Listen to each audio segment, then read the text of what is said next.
Well, good evening.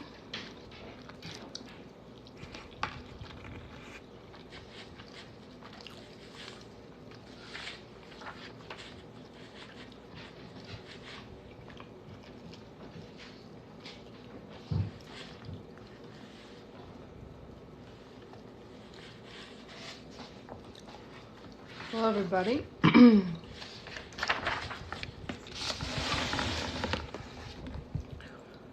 We are on where are we?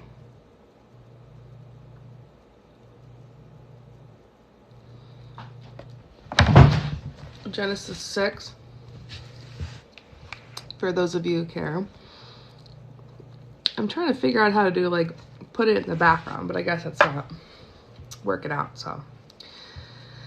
Anyway. Alright. And it came about that men began to multiply on the face of the earth, and daughters were born to them.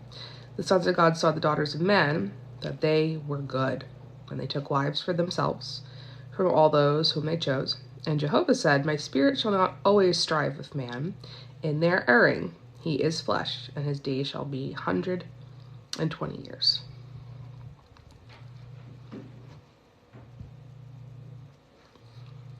Hi, Aaron. The giants were in the earth in those days, and even afterwards, when the sons of God came into the daughters of men, and they bore to them, they were heroes which existed from ancient time, the men of name. Oh.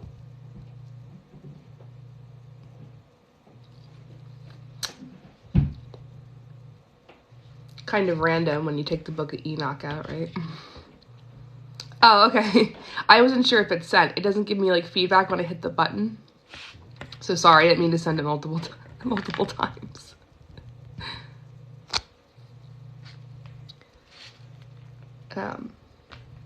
Also eating rice. But over my Bible is probably not a good... Speaking of children...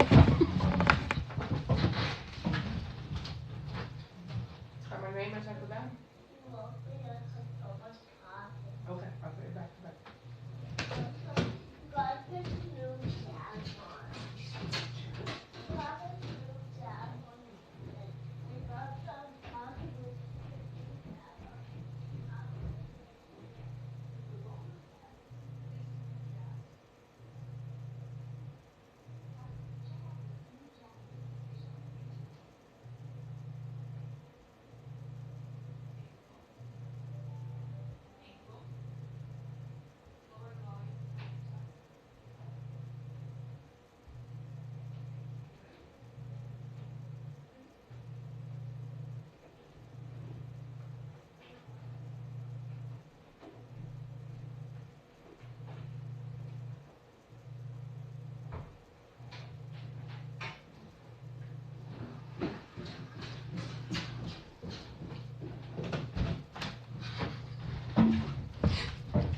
Apparently, if I wasn't so loud, I wouldn't have woke up my son. Anyway. So, talking about giants, which I feel like is so random at this point, when you take, other things out. Especially the Book of Enoch. People who are watching, feeling about the Apocrypha. Am I gonna catch slack for that? Probably.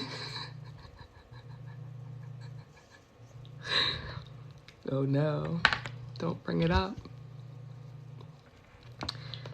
Anyway, and Jehovah saw that the evil of man was great on the earth, it still is, and every imagination of the thought of his heart was only evil all the day long. And Jehovah repented that he had made man on earth, and he was grieved to his heart. And Jehovah said, I will wipe off man, whom I have created from the face of the earth, from man to beast, to the creeping thing, and to the birds of the heavens, for I repent that I made them. And Noah found grace in the eyes of Jehovah. That repent word is like serious area of contention. People get really bent out of shape about it when you read narrations. Anyone have feelings on that? I know the people who are watching right now have lots of feelings in general, so I'm sure you have a feeling on that. While you type your feelings out, let's look it up. So it's unlike Aaron, I'm not a Hebrew scholar.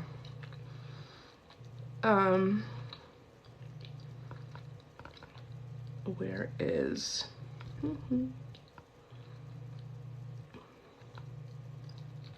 The interlinear is calling it regret. In English, you're using repent. Either way, it's 5162 in Strong's Concordance, so let's check that. 5162.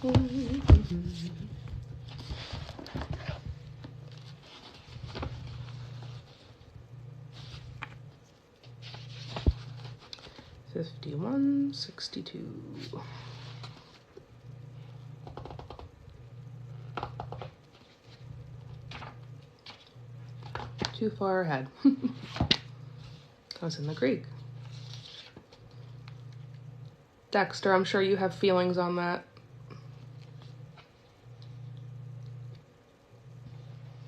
Okay. Naham, a primitive root, properly to sigh.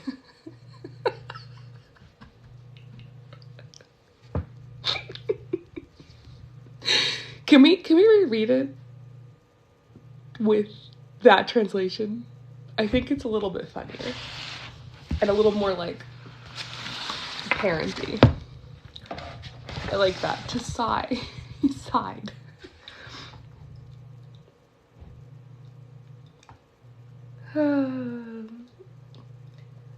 I repent that I made them. I sighed that I made them. These fucking creations. Son of a bitch. That's amazing. I like how that's the primary, at least according to this. I'm sure Aaron's gonna tell me that I'm wrong, but that's amazing. I'm reading it as sigh forever. Forever. It's not changing. It's staying like that. All right. All right. Put the Strongs over here for a moment. And God sighed and was like, that's it. I like that a lot. Yeah, it's very like fatherly, like, right? Like God's at his cloud, like with his fingers rubbing his eyes. Like, what did I create? I think that's a very like parent moment to like rub your eyes in frustration that your creation, your progeny, essentially, right? If God is the father, is like, I like that better actually. I like the primary root of that word in Hebrew is sigh, like to literally be like, Jesus. That's amazing. I absolutely love that. These are the generations of Noah. Noah, a righteous man, had been perfected among his family. Noah walked with God, literally or figuratively. We'll go back to that. And Noah fathered 3 sons, Shem, Ham, and Japheth. Ham, watch out. It's said that adults believe in religious dogma nonsense and imaginary myths with no evidence. Well, you know, I don't think we're going to erase religion. There's a really great singer, Aurora, that's become like really popular lately, and she has this really awesome song in it. She said, "You were given your faith before there was made a God." So I think it's sort of like in the nature of human beings to, at minimum, establish like ritualistic behaviors. In the Tao, there's a thing called aware, that is regret, but I may use sigh in my translation. Please do, and then send it to me. That would be fantastic. Hi, Adam. We're talking about the verse in Genesis 6 where God regrets, which is the more common translation, the making his creation when he decides to flood the earth. And we looked up the primary word in Hebrew, and its initial translation is sigh. So it's like,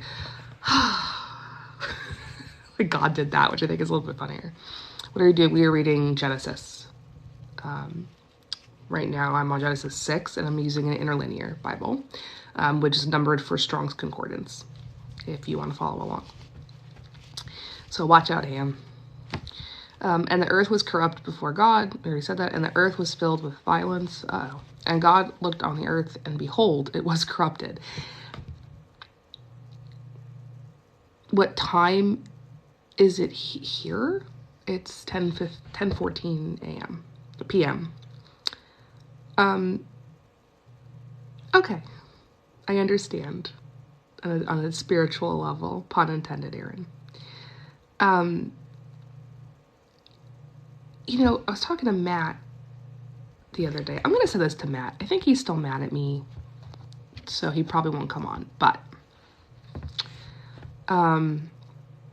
he was calling this, like, repetition. And maybe you know this, Aaron or Christopher, and whoever else is watching. There's, like, a bunch of people watching, but I can't see all of them. There's this, like, literary device of repeating things, like making pairs in this, like, culture.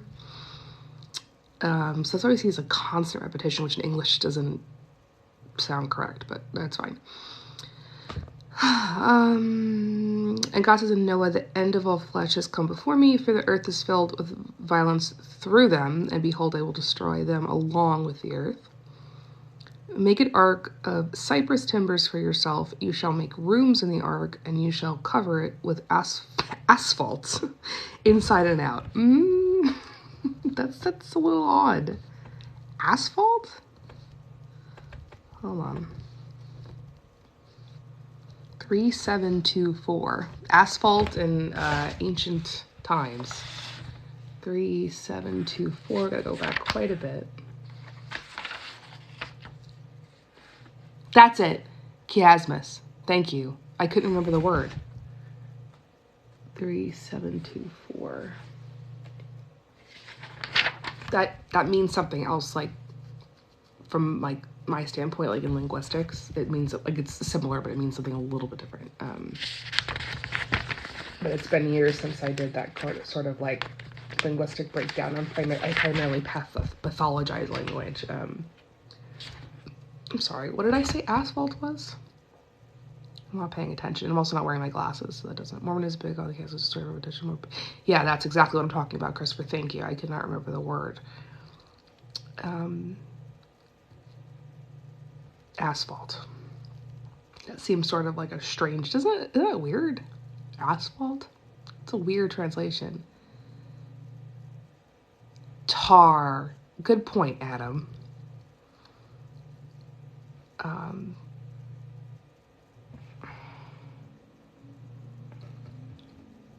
8392. 8392. 8392.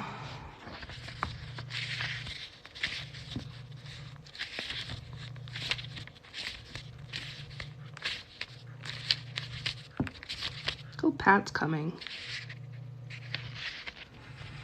8392.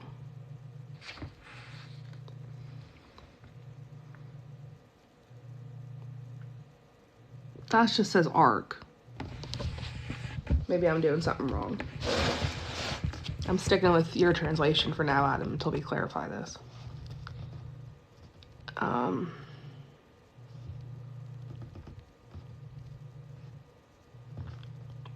3724 because I don't have my glasses on. Because I'm a jackass. 3724.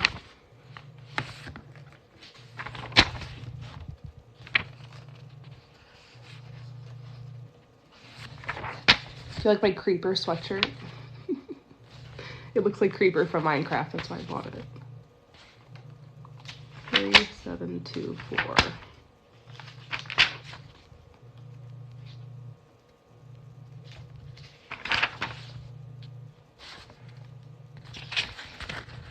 Hello.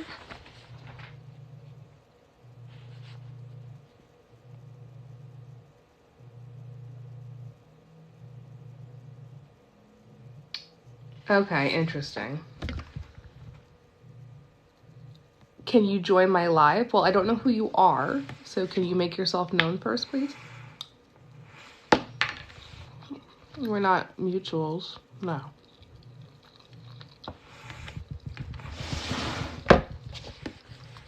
Can you explain?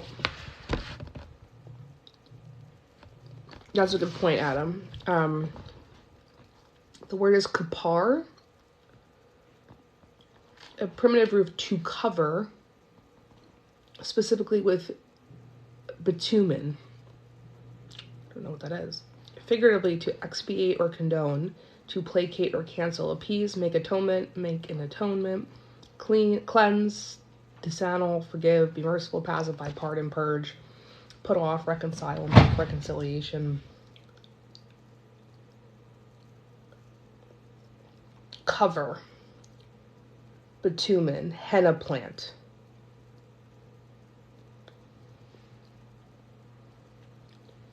Hey. You're welcome to join the live if you explain what you'd like to come on and say, because I don't know you.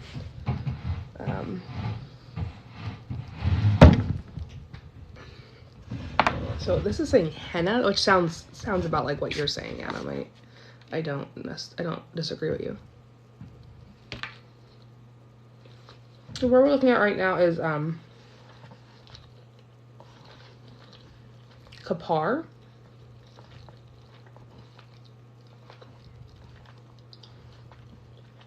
which you're translating as henna, covering,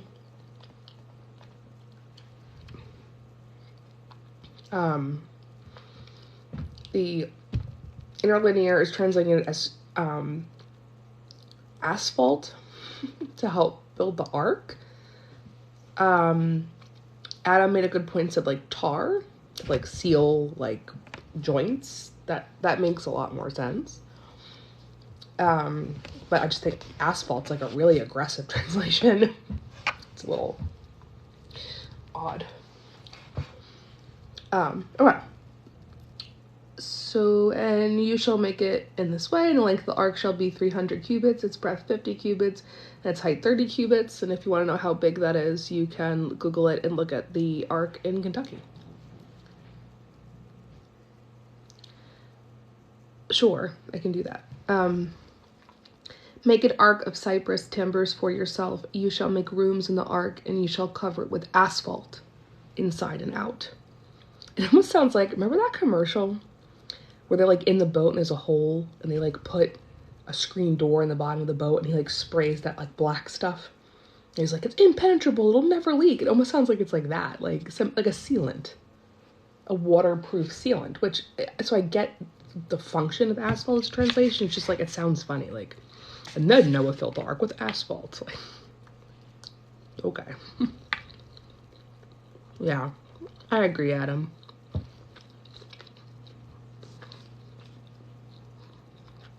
Hi. Do you have feelings on this? I see you.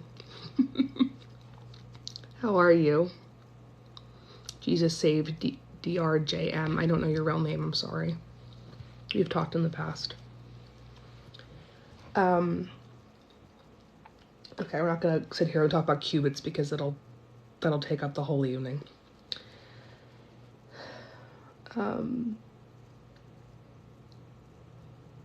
You shall make a window in the ark, and you shall finish it above to a cubit, and you shall set the door of the ark at its side, and you shall make it with lower, second, and third stories. The aggressive, it is what they called that pitch even back then comes. Yeah, bitumen is, yeah, that's exactly what the Strong's Concordance is giving me. I agree with you, Christopher.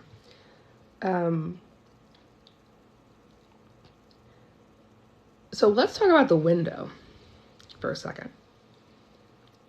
I think, to me, this is a great example of God having foresight in the Bible. Because what does he use the window for later on? Pop quiz. Pop quiz. Pop Bible quiz. I hear my husband and his friend coming back in the house from grocery shopping. My friend Anthony is gonna Come on with me in a minute. The birdies, exactly, Adam. So I think it's a really great example of foresight. When people talk about, like, oh, God doesn't have foresight, I'm like, what about the window in the ark? Hi, friends. Shh, baby's sleeping. Baby's sleeping, and I'm live. So.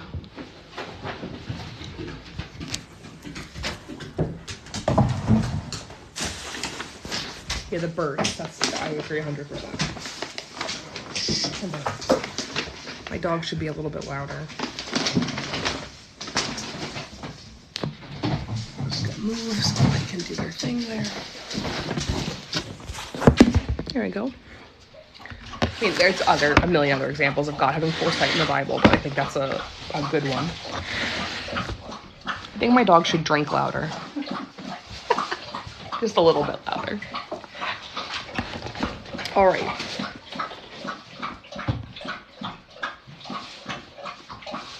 What is this with the specificity of having 3 floors? Oh, the ark isn't a boat, by the way. Did anyone see that? Like whole string on my video. Anthony still loves it. He's gonna come on in a minute. And Aaron is desperately trying to get his children in bed at another time zone, so he'll be on soon. Ooh, yummy fruits. If any of them get on my Bible, I'm gonna cry. Just be careful. That's on you, though. It's God's fault. It's God's fault. It's God's fault. Do I want a yummy watermelon? You want a watermelon? Alright. Why does the ark need 3 floors? Huh, Christopher? Any specific reason why the ark needs 3 floors? I'm assuming that they only thought they would need that many floors for the amount of animals that lived in the Middle East. But 1 floor for is camels. there a measurement though for the ceiling heights? Because some of these animals are pretty tall. 1 floor for camels. He just did shrug. The Mormons didn't care much about that. He's an Exmo. I got it. Carnivores, omnivores, herbivores. Makes perfect sense to me. I don't think they thought about it though. 1 floor for camels, 1 floor for people, Goats. and 1 floor for birds. Birds. Goats, yeah, there's just 1 floor for just goats. You know how much they love goats in the Bible. There were a lot of shepherds. We cared about the 3 floors in heaven, not the ark, yeah. Well, there you go. 1 floor for waste. 1 floor for what? Waste. Oh, and what? Use waste. Appropriate floors for each stage of life. Oh, Jesus. My husband said 1 floor for waste. Because the animals probably, the feed and the poop and... Why doesn't it say, and then God said build a toilet. Alright, anyway. Do they have a sump system? Because, Maybe they did. Raining for Maybe that they had a long, sump system. Wouldn't it have flooded the... Hey! Dusego, I think that's how I say your name. Sorry if I'm mispronouncing that. We're trying to decide why the ark has 3 floors. Different theories include a floor for waste, a floor for each animal that existed in the Middle East at that time, which would be 3 whole animals. A floor per animal based on their omnivore, herbivore, and carnivore. Oh yeah, 1 for carnivores, 1 for omnivores, and 1 for people. Why would they need to have birds on the ark? We're also talking about how the translation of copper as asphalt was quite aggressive, but we could probably just say tar. And you also missed the part where God is grieved over his creation he's going to destroy. The primary translation of that in Hebrew is sigh, which is funnier, of God just being like, God damn it. Me damn it. Again. Me damn it. Me damn it. Gotta start over again. They suck. Me damn it, my creation is fallible because I put the fucking drain in the middle of the... Come on. Shouldn't I have known this? I'm omniscient. So, shouldn't I have known this? I'm omniscient. Exactly.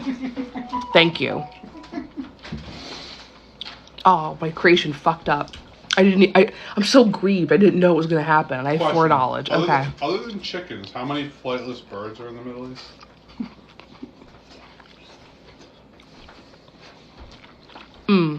In Zen Tao, perspective, the sky is a completely different vibe. Well, Christopher, how about this? Why don't you come on live with me and explain that to the people?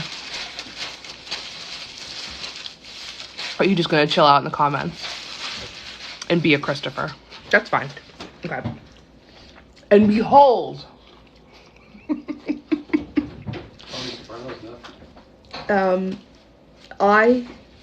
even I am bringing a flood of waters on the earth in order to destroy all flesh, in which is the breath of life from under the heavens. Everything which is on the earth shall die. But not the Nephilim. Or Egypt. Or anybody that wasn't in, because I feel it's a regional flood. Babylon, it was. The great flood. You agree it's a regional flood. Okay. Do we all agree it's a regional flood? I also don't think it was. Maybe it's a sigh of pleasure. Well, God has a pretty big body count in the Bible, so I wouldn't disagree. It's probably a sigh of pleasure. Sigh of pleasure, the great flood. I mean, God sounds a lot like Zeus over here. Anthony said the great flood. It's amazing. He's got to repopulate the earth. He's got to repopulate the earth, so he's got to jizzle over it.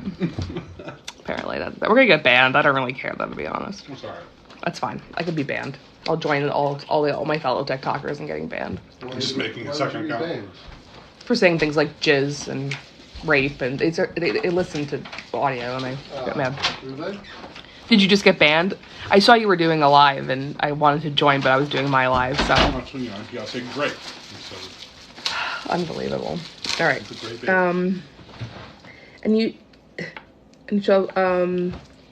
And I will establish my covenant with you. God whined. It was a grape flood. Grape flood. God whined. It was a grape flood. Adam, that is amazing. Can you can you guys screenshot that and remember it for me? I appreciate it. I mean, at this point in time, he was in his college era, right? He's in his college era, yeah. So he was going Greek. He was going Greek. That's hilarious. We've got some good jokes. It's good it records these because I can play them back and take little clips, which is funny. All right, so he's destroying everything. It's serious, guys. It's not funny though, is it? Really, it's serious. It's not funny. Where are we? I'm sorry. And I will establish my covenant with you. So rainbows are coming because we're all gay. Remember that? Someone said at the atheist convention, "Oh, this is just everyone. So if you're atheist, you're just gay." I was like, okay, that's fine. I can be gay. I like honeydew. Okay, honeydew is the green melon. I hate honeydew so much that when I got married, I lied to the catering until I was allergic to it because if I saw honeydew at my wedding, I would have lost my shit. Yeah, it was very upsetting. Fuck you. Did they do this with prosciutto and honey Thank you for the likes. And you shall come into the ark. See, he is coming. Again with the cum jokes. He said, you shall come in the ark. I mean, yeah, you're in there for that long with your wife, you're definitely coming. Oh my lord. Literally. And you shall come into the ark, you and your sons and your wife and your sons' wives with you. So it's an orgy. On the ark. On the ark. It's an orgy on the ark. Oh wait, I have a get. Oh. So where did all these Christians get from? I don't know because a lot of people are coming right now. Hi, Jeff. Wait, what are you talking about? Okay, you're on. Are you in Genesis still, or where are you at? Genesis 6. You're not reading the story where the dude was supposed to impregnate his dead brother's wife and jizzed on the ground instead? No, that's not what I'm talking about. Okay, it's a different story. And then God sent lions to kill him. Yeah, not that one. We're not quite that far yet. I have to get married like cantaloupe. That's a good one, Adam. I just was in a live and I was asking some pretty basic questions of a lady, and she wouldn't answer my questions, and the comments were going crazy about bringing this other guy in because I said that I don't believe that Jesus actually existed or he's an amalgamation of multiple Jewish traditions, whatever.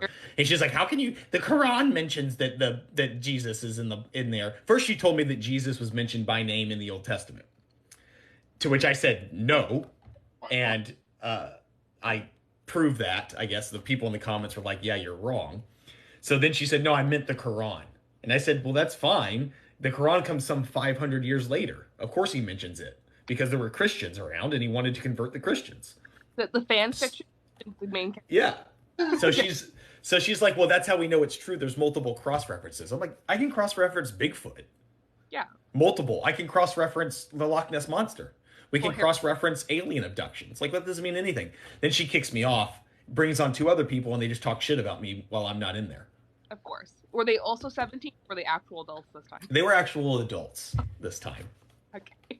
Ultimately, It also, yeah, to the internet. It also mentions Mary. That's a good point. That's Before the Crows. That's Christopher I was telling you about. He's an But I said, is the Quran a good, like, if the Quran mentions Jesus, you're saying that the Quran is a valid source. Said the Quran also mentions that Muhammad witnessed the moon being split in half, and he went to heaven on a winged instrument. Is that true? And she's like, no, of course not. And I'm like, well, then what part of the book is real? Like, if you can't, it's special pleading all day. it also reminds me when people say that if you even speak God. Oh yeah. I have to make it like very clear when I make arguments. What did he say? Well, That's like my the friend whole Anthony. theory of like the Christian ontology, where you speak about it, ontology. But He's these- getting cut out because it thinks it's background noise. Okay, sorry. Yeah. Come sit here so I can like see you and not. Yeah. It's What like was it? it's like when they like the ontological discussions with Christianity when they talk about Oh, I hate those. yeah, like just by saying God or Jesus, that means they automatically exist. It's And so annoying. it's just the fact that the word exists doesn't mean that the thing exists. Harry Right. Potter, but Harry Potter is obviously not real. Well, Oh well, okay, except for people named Harry Potter, but not like the wizard. well, can you prove Harry Potter doesn't exist? I don't know. I don't want to talk to J.K. stuff. Yeah. I tell you what, there's more evidence of Harry Potter. What if Frodo, like, Frodo let's Baggins. say let's say we go into a nuclear winter because Russia and America and China go into war. There's a nuclear winter, so like the climate drastically changes, and let's say 99.9% of all life on the planet is wiped out. And then 1,000 years from now, when the human species is coming back, they find Disney World and Harry Potter books. It's funny. I was actually just thinking about that with Tolkien earlier because of how many fans there are and how many books there are just discussing the original Lord of the Rings and The Hobbit. Yeah. And you have the Silmarillion. You have all the. What if the Lord of the Rings people start a war with the Harry Potter people? Who knows? What if we And then they have, What- and then, said they did? What if we just writing this? Daniel, well, what if the China, let's say China and Asia finds the Lord of the Rings books, and everybody else finds Harry Potter books, and then after like another 2,000 years, Russia invades Ukraine again, and then they bomb each other, and we have another nuclear winter. Perfect. Is that in the episode of South Park you're talking about also? No, It's which not. which episode of South Park was I talking about? You were saying that there's one where like he goes in the future and everyone's atheist. Or Oh yeah, you need to watch that. It's a 3-part series. Okay. It's called Go God Go, and it is fantastic. The whole series is just fantastic. They have a prank phone where they can like call people in the past. It's like a crank call people in the past, and he's like calling around trying to get them to unfreeze him in the past so that he doesn't overshoot it and miss the Wii. That's hilarious. It's great. I look forward to watching. I appreciate it. You need to get off the stream right now and go watch it. You have to put the books away. Well, that's what happened. That's what happened last night. I got like kicked off or something. I couldn't join Korea's live thing anymore. Right. Well, I'm going to get off shortly and go edit this video down where this lady just completely ignored me. Oh, I love yeah, it's kind of a jerk thing to do. But what we were talking about is that there was the reason we were making com jokes. Oh, I got to go back. I'm going to go back to the stream I was on. I'll talk to you later. Oh, okay, good. Okay, good. Bye. Thanks for coming on, Jeff. Oh, hi, ExeJesus. Hi, Loopy. 1.5 days ago to what? What did I miss? There's so, like a whole conversation going on. Oh, Is that Lord. what- Oh, it's The Simpsons. That's right. Oh, he was talking about an episode of South Park yesterday, and And you went back in and the watched it. middle of it, I got like kicked off of Korea's live. Ah. Not her fault. It just like my phone wasn't working or something, and then I missed like what she was describing. And ExeJesus, you are such an absolute amazing person. I just like love you. And also I like I've been like raging about the big Paul debate. Yeah, I was watching that too. Cancel Paul. I need to get like one of your Cancel Paul shirts. I was watching that like guy trying to like throw like oil on you or something. Oh, Paul, yeah, you're like favorite person. We're doing Genesis 6 right now. If you have any thoughts or feelings about it, we were just making lots of cum jokes actually, which I'm gonna keep saying. And if I get banned, I get banned. I don't really care. Gum. But yeah, gum Yeah. jokes. Sticky white substance. Oh yeah, my short king. Yeah, he was kind of short actually. I'll show you the video later. Anthony hasn't seen it. Christopher sending you love. We love you, ExeJesus. I'm so excited that you've joined me this evening. We were making cum jokes because we are in Genesis 6 where God is providing instructions to Noah on how to build the ark. And he says, and I will establish my covenant with you. So like literally rainbows, right? But you know. And you shall come into the ark, you and your sons and your wife and your sons' wives with you. Like then Anthony made a joke that, you know, God's like flooding the earth and he sighed, so it's like sexual. Then he like was like coming on the earth to, like repopulate it. So like it got out of hand. I appreciate all the likes. Thank you. But yeah, so okay, let's finish this. And you shall bring into, okay, this is a big area of contention, right? And you shall bring into the ark two of every kind, of every living thing of all flesh to keep alive with you, and they shall be male and female, from the fowl after its kind, and from the cattle after its kind, from every creeping thing of the ground after its kind. Two from each shall come into you, shall come into you to keep alive. Wait a minute. It got on God's hands. Yeah. Ooh, it's a family affair. They like it like that. Jesus. Oh, you're so funny. Why is everyone gumming all the time? Wait, let's read that again. Stop. Two from each shall come into you to keep alive. No matter how you read that sentence, there's a lot of slithering things to come into me. Yeah, like why would you word it that way? Sounds like the snake's projecting. To come into you, not into your ark. Into you. Are we? Is that a euphemism? Like washing feet, come into my ark, slither into my ark. Is Noah into sodomy? Ooh, hot take, Anthony. They need it to get they need it. I don't want to know what Noah does with gerbils. Oh Lord. And take for yourself all food that is eaten, as opposed to what kind of food? Poisonous food, yeah. And gathered to your, because after the flood there were no poisons. No, there's no poisons, no toxins, nothing. None of chemicals. None of the animals that didn't make it on the ark. There's no chemicals. Like the American bald eagle or the Eastern diamondback, or kangaroos. No thrown up food. Yeah, no regurgitated turkeys. I'm pretty sure there's no turkeys. Only food that has bed, it is shit. We were saying, why is there 3 levels to the ark? And Anthony suggests it's because it's for each animal that existed in the Middle East at the time. All 3 animals that existed in the Middle East. Goats, and goats. Goats, camels, and chickens. Goats, camels, and chickens. That's all that existed. Because it explicitly says to make 3 levels to the ark. Yeah, like, why? Like, what is that about? And then my husband said that it's, one is just for waste, just for like fodder, feed for the animals, and human and animal waste. And then the other 2 is for the 2 animals that exist, which would be camels and goats. And let it be for you and for them for food. So we're food for the animals. That's all. That is all. That is how all the animals shit went to. If it was Noah's phone, no.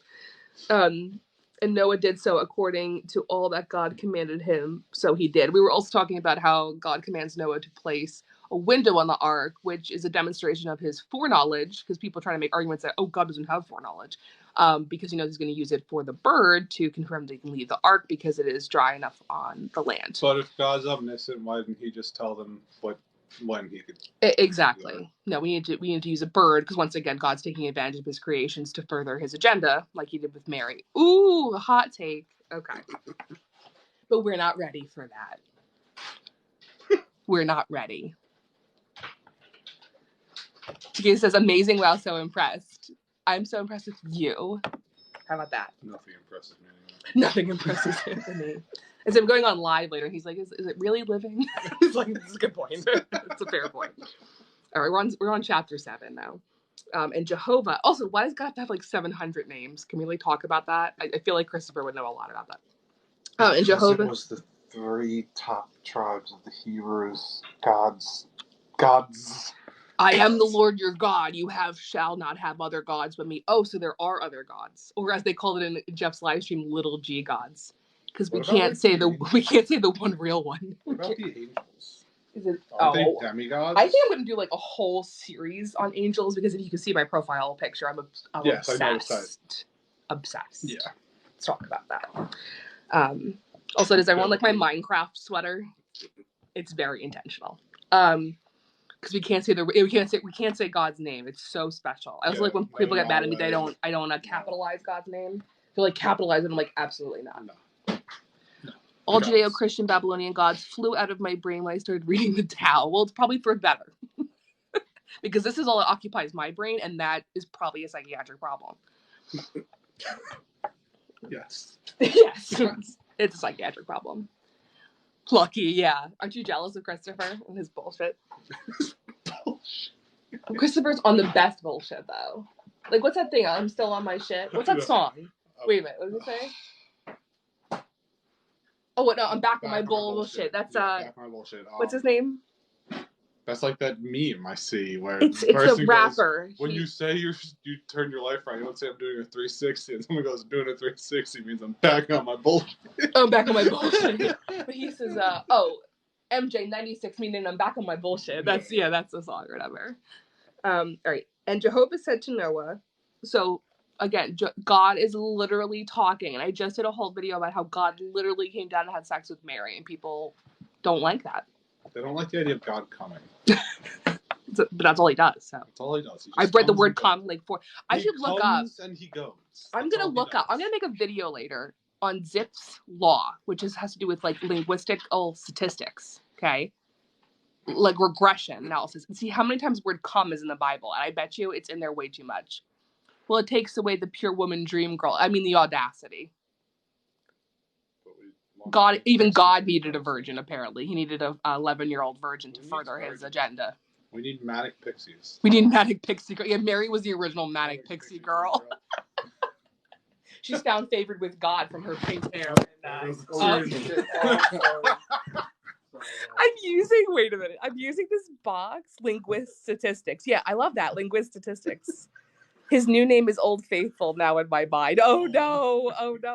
I'm using this box to hold up my live stream, and my husband just picked up the whole box, and like my phone fell, and he was like, "Oh shit, sorry." I didn't realize. That's okay.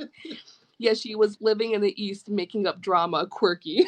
Mary was so quirky. She's just so quirky. She's just such a diva. She's not like the other girls. She's not like the other girls. She'll lie to her husband about an affair. Yeah.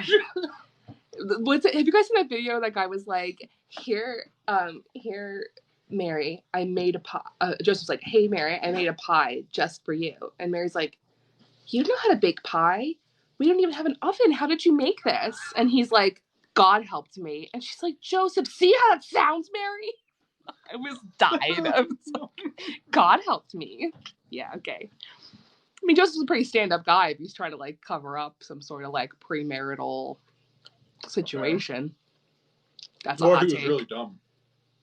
Well, he was like 100 years old or 90 years old when he was like when she was betrothed to him. A dumb elderly person. I mean, of course, maybe he had dementia. That's a hot take. Can we make a new shirt, ExeJesus? Did they have their own children? I think they did, but a lot of people was her womb destroyed from the artificial? Oh, it's not artificial. From the coming up, from the Holy Spirit coming upon her. It's a spiritual. No, I really want spiritual insemination. I really want to get into this insemination because, like, Zeus always changed. I don't know. I read some narrations that place Joseph being really old, and then other ones that are saying that no, he's actually younger.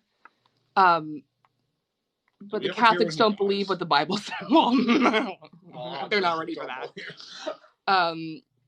Well, I got into a live stream the other day where I was making an argument where it literally says in the Bible when Mary and Joseph consummated their marriage, because after the angel comes down and is like, no, don't touch Mary, you horny Joseph. it says that he waited to know her until after Jesus was born. So What was that? we know what "know" means in the Bible. Like, it literally says when they had sex, and everyone's like, and then the Catholic Church is like, the perpetual virginity of Mary. I'm like, no, it's not. First right, you know. Siblings in spirit. Yeah, that's perfect. That would be a fun take, Demetria Joseph. Yeah. The Catholics don't believe what the Bible says. Ooh, hot take. Yeah, she wasn't going to go into the grave pure, which is fine. She was mad. Yeah, I don't know what is this obsession with the perpetual virginity of Mary and why it matters. I think it matters to control women, like most everything people do. When I say people, I mean cishet white men, but we're not going to get into that right now. I'm going to get banned. I'm going to get banned. Okay. You shall take to your... Okay, so now the rules are changing. You shall take to yourself from every clean animal by sevens, What? male and female. So there's one extra because that would be 3 pairs. Human beings. The math isn't mathing. By sevens. By Or sevens. 14 per animal. 7 male and 7 female. Maybe there's 14. Maybe there's 49. I think 14 is Would the you best, really the best want math. 14 lions on your fucking ark? Ding, ding, ding, ding, ding. Get 2, then get 7, then get 14, then get 49. What happens is God's a little drunk. when people realize that this doesn't make sense, they sit there and they wrestle. They're like, well, 7 is 14, and 49, and 49 is, Yeah, that's what your dad is 9, 13, and 13 is a bad number. We also did figure out there was only 3 animals in the Middle East. So right. So it's 14 chickens. 14 camels and 14 goats. I That's doubt a shirt. it was only 14 goats because, let's be honest, they're shepherds. 2 shirts so to gaze. Probably 49 goats. 49 goats. That's a new shirt to gaze. And the other shirt you should make is Joseph had dementia. There's 2 authors with 2 different numbers. Okay, we got Aaron here, and Aaron, for clarification, taking notes. Gaze is gonna make sure it's for me. So I do have a serious question. Aaron has a PhD from the Chicago Theological Seminary in Bible. So he's our resident expert, and I much appreciate his presence here today. And I hope he can forgive us with our less than sensitive commentary this evening, because it's getting less than sensitive. It's been not very biblical.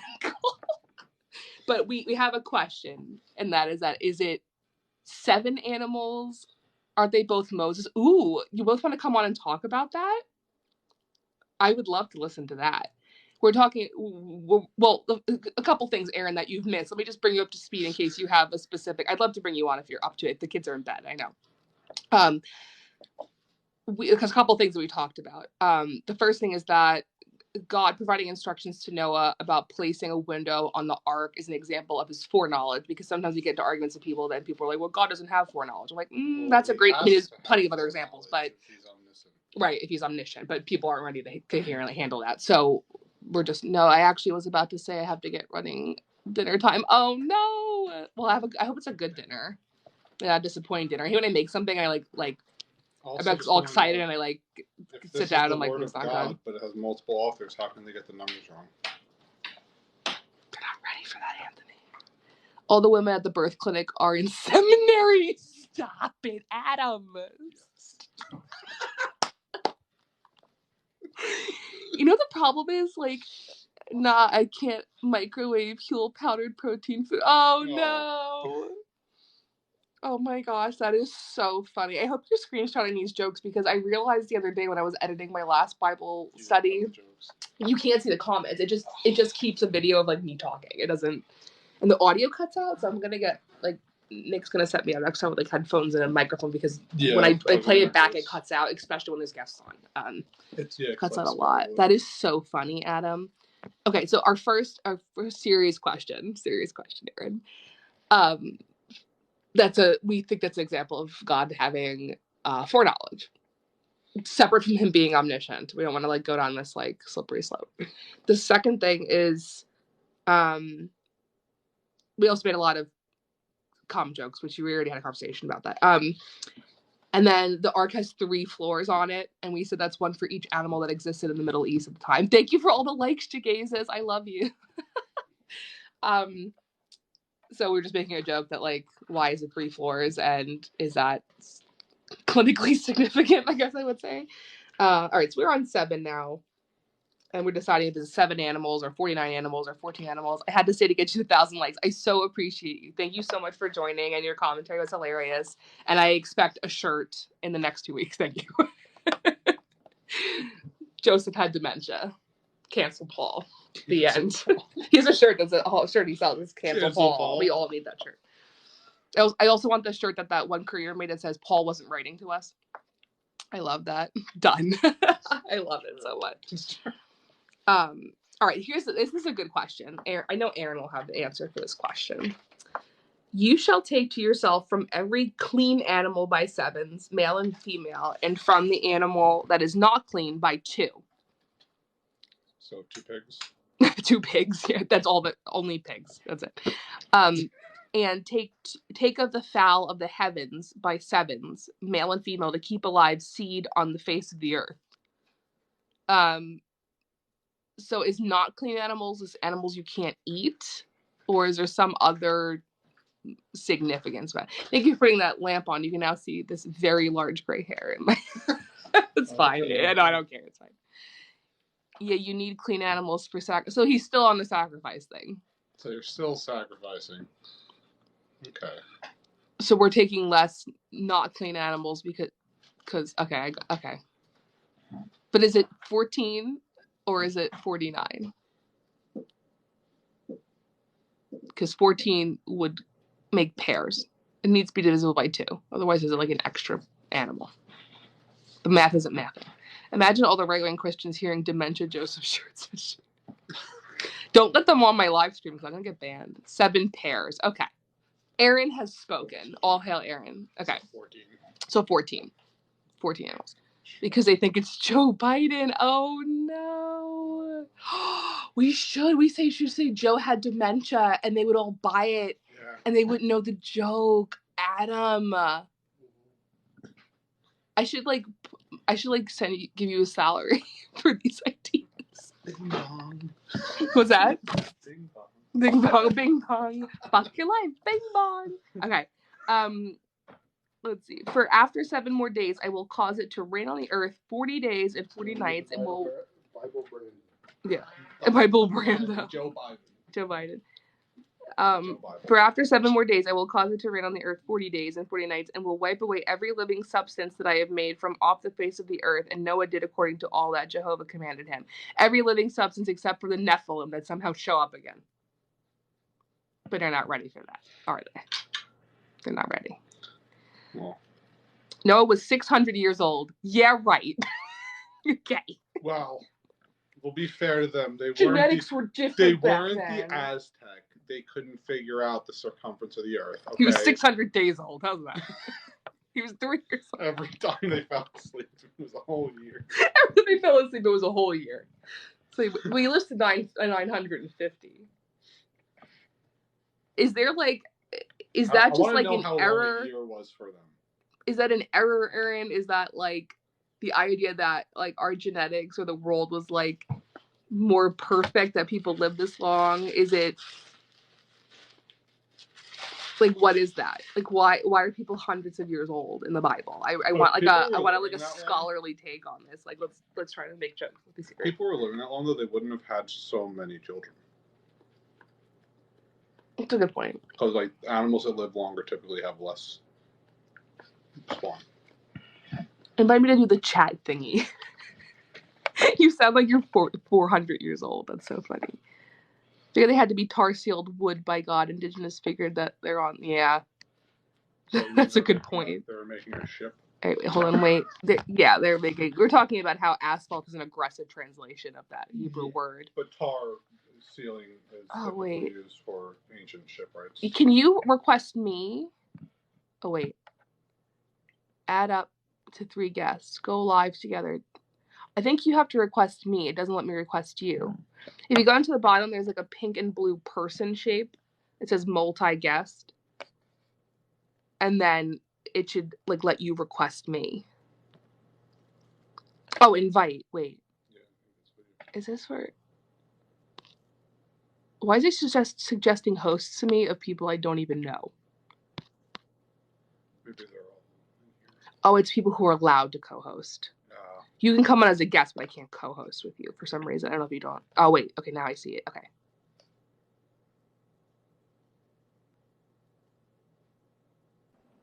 Hi, Aaron. Hi. How are you? I'm well. I don't know why I don't have like a picture. Oh, that's no worries. Approve the video when you initially come. But it's okay. Oh, okay. Yeah. Oh, Adam's guest band. I forgot he did get guest band. What Adam's talking about at the tar is that I still have forums open. Earlier when you were trying to get the kids to bed, we were talking about this the Hebrew word koper. Kofer, yeah. Yeah, it's saying like human or and then Adam said tar, and then we were like, seal the boat, but they're translating it in here as asphalt, which I felt was a really aggressive translation. Asphalt. Asphalt? Yeah. Oh, probably not asphalt. Okay. What's that? I said probably not asphalt. Yeah, no, I don't think that was a thing. I mean, it's in regards to the wood on the ark, right? Yeah, to like seal it off on the inside and outside. Like pitch, like a shipwright would have used Yeah. to make a ship. That's what Christopher's saying. Yeah, for sure. I agree with that, but I just thought asphalt was sort of a fun translation. Like people had made this and were like, that's a good one. Asphalt. The other thing that we were laughing about, again, because you're the Hebrew expert here, is that when I read a lot of commentary about when it says like God regretted his creation or whatever, the word in Hebrew, the primary definition was sigh. So we were like, thought that was kind of funny that it was like sigh. Oh, that's interesting. It means a lot of the nacham means like to have compassion on. It's sometimes used as an apology. I don't know of anywhere where it's used as a sigh, but that's kind of funny. That's a funny picture. It is. I thought it was kind of more humorous thing, like God, kind of like a dad like putting his fingers in his eyes and being like, my kids, me, damn it. That's kind of what's happening. Yeah, it's definitely fitting. So I just thought it was funny. And then Christopher had a sort of like what sigh means in different culture. He was talking about like Taoism, but okay. So we decided it's 14 animals. Okay, so 14. Yeah, 14. 14. So one author has 14 because at the end of the story he's going to need to be able to sacrifice. If you have a pair of animals and you sacrifice them, then they're extinct. So there's an element of necessity there. Right, for sure. I took a really funny video of my son playing with the neighbor, and all of a sudden he goes, "If dinosaurs were still here, we'd be extinct." Yeah, if dinosaurs were still here, we'd be extinct. Yeah. I need to like ask his mom if it's okay for me to post it because it's hilarious. Okay, what's with the people being hundreds of years old? That's a pretty common feature in ancient Near Eastern literature. We have this thing called the Sumerian king list that has a bunch of old Sumerian kings and their ages, and they lived, it says on the list that they lived to be thousands of years old. So by contrast, the characters in the Hebrew Bible have like much more humble ages. If the author is aware of this, then they're probably trying to put more realistic numbers. I mean, it sounds dumb to us, obviously, today, but they're probably trying to strike a compromise between the age that people actually live in experience and then these sort of wacko bonkers ages that they've read from Sumerian kings in the past. So these characters, by contrast, live much more humble lives of just hundreds of years. And they're doing that to keep them in some way to being as good or as great as these, previous people. Like what function? Yeah, it's sort of just a convention. I mean, it would be a trope in sort of the wider ancient Near Eastern worldview that a long time ago people lived for a very long time. the biblical authors looked at what other people were saying. They're saying thousands of years. They said that's ridiculous. Right. And so they knocked it down to something they probably thought was more reasonable, in the order of hundreds of years. Sure. Hi, Heather Lynn. Thanks for joining. I'm going to grab a pen real quick and write down the document you were talking about. So It's called the Sumerian King List. I don't know if it has a more technical name than that. I've never. That's the only thing I've seen it cited as. It probably has a fancy Sumerian king sounding name to it, but Nebuchadnezzar. Nope, it's just the Sumerian King List. Sumerian King List. oh, there you go, Sumerian King List. Or Chronicle of the One Monarchy. See, that sounds better. That sounds more epic. Chronicle. Yeah. One Monarchy. One monarchy. But yeah, when I think of like the ages, I would have assumed that back in ancient times they obviously had a different length of days for a year in some areas before it was agreed upon through trade how long it was through the mathematicians, that figured it out through the stars and all that jazz. But then I look back at like Tolkien and how he would have like obviously the elves, live forever. But then you have the Numenorians who were able to live for like 200 years because they were related to the elves, and then you had man who only lived for 60 years. And it was like elevating above. The elves were above the Numenorians, and they were above man. They lived for years because they were interbred with Nephilim. Because God's coming up. You do kind of get. Tolkien gets that idea from the diminishment of the age. I mean, that comes from this story too, because because God says in the course of the flood story that He's going to limit, put a cap on the life of how long people can live. So this idea that like there's this fall from grace and that results in drastically shortened lifespan, and that's you get that in Tolkien with the Numenorians, and you get that here in the flood story too. 120 years. 120 years. Yeah. Okay. So almost everybody after this, that's as long as you can possibly live. Sumerians probably used lunar months, which was a year, so 1,000 years plus 12 was 83.3. Thoughts, comments, questions, concerns on that, Aaron? I have never heard that. I don't know anything about Sumerian calendars. Hebrew lunar year also, which is 13.5 years by their calendar, and 13.5 months to Hebrew year. Adam was kind of having a thought experiment there. Actually, here's a question for Adam. With the Hebrew, their years, they're in what century? What century? It's like the 6,000, right?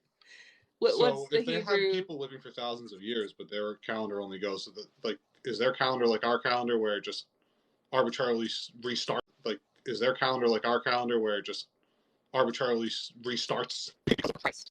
No, Jews have like a liturgical calendar that goes back like 6,000 years or something. Supposed to be to the creation of the world. Yeah. If these people are supposed to be living thousands of years according to their own calendar, I mean, we're talking about Genesis, which is predates that. Yeah. So okay. That's what I'm trying to. But the ages overlap a lot too. So it's not like they live 900 years and then have a child and then die. So I mean, they're still overlapping considerably. Oh, Adam's saying for the Sumerians, each full moon was a year, so that would work out to like a more appropriate age in our timekeeping traditions. Oh, yeah, I have never heard that before. That might be true. I don't know. It makes sense that they'd have a much shorter. The math. Tell you that. Well, yeah. Okay. Let's see. Noah was 600 years, and the flood of the waters on the earth. And Noah went in, and his sons and his wife and his sons' wives with him into the ark because of the waters of the flood. And they went into Noah and into the ark. Constant repetition. We were talking about chiasmus earlier. Anyway. And of animals that are not clean animals, and of fowl, and of everything that creeps on the earth, 2 by 2, as God commanded Noah. Another chiasmus. Exhausting, to be honest. And in time after the 7 days, the waters of the flood came into being on the earth. Okay, we got that. What is with the constant repetition? Is exhausting. Isn't it exhausting? It's like it's written as if it's history, and a lot of historians do that. Ugh. Repeat. In the 600th year of Noah's life, in the second month, in the 17th day of the month. Does that matter? Why is it so specific? No, it doesn't matter. In this day, all the fountains of the great deep were risen, and the windows of the heavens were opened up. So he's using the water that he's already created to do this. Is that the point they're trying to make? Yeah. Rain. So this is an undoing of creation, right? In the ancient Near Eastern, every creation story in the ancient Near East involves a separation of waters. You put some up in the sky, you put some down beneath the earth, and then what's happening here is that God is unmaking the world by getting rid of this division that allowed for human beings to live in the space between them. Is the scholarly at this point this is a region flood? Most Hebrew Bible scholars don't take this literally, so there's no reason to debate whether or not it's an actual flood or what size it was at all. Hi, Maddie.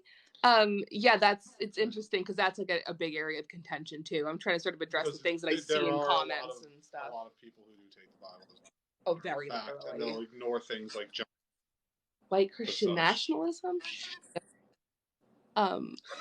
Is it like global warming?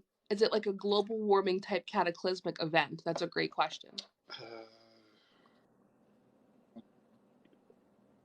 What do you think, Aaron? No, I don't think it has anything to do with global warming. I mean, this is. I mean, it's these stories about floods are common in the region. Every culture existing at the time tells a story like this, right? So that's sort of the nearest point of comparison that we can use to try and make sense of the text. Now you can try and apply it today and be like, well, is this an environmental disaster, kind of like a pending global warming crisis? And you could probably preach that if you wanted to, but that doesn't really help us understand what the authors of this text were trying to do with it. It's always sounded to me like an embellishment because, like you said, they all lived on the rivers flood routinely.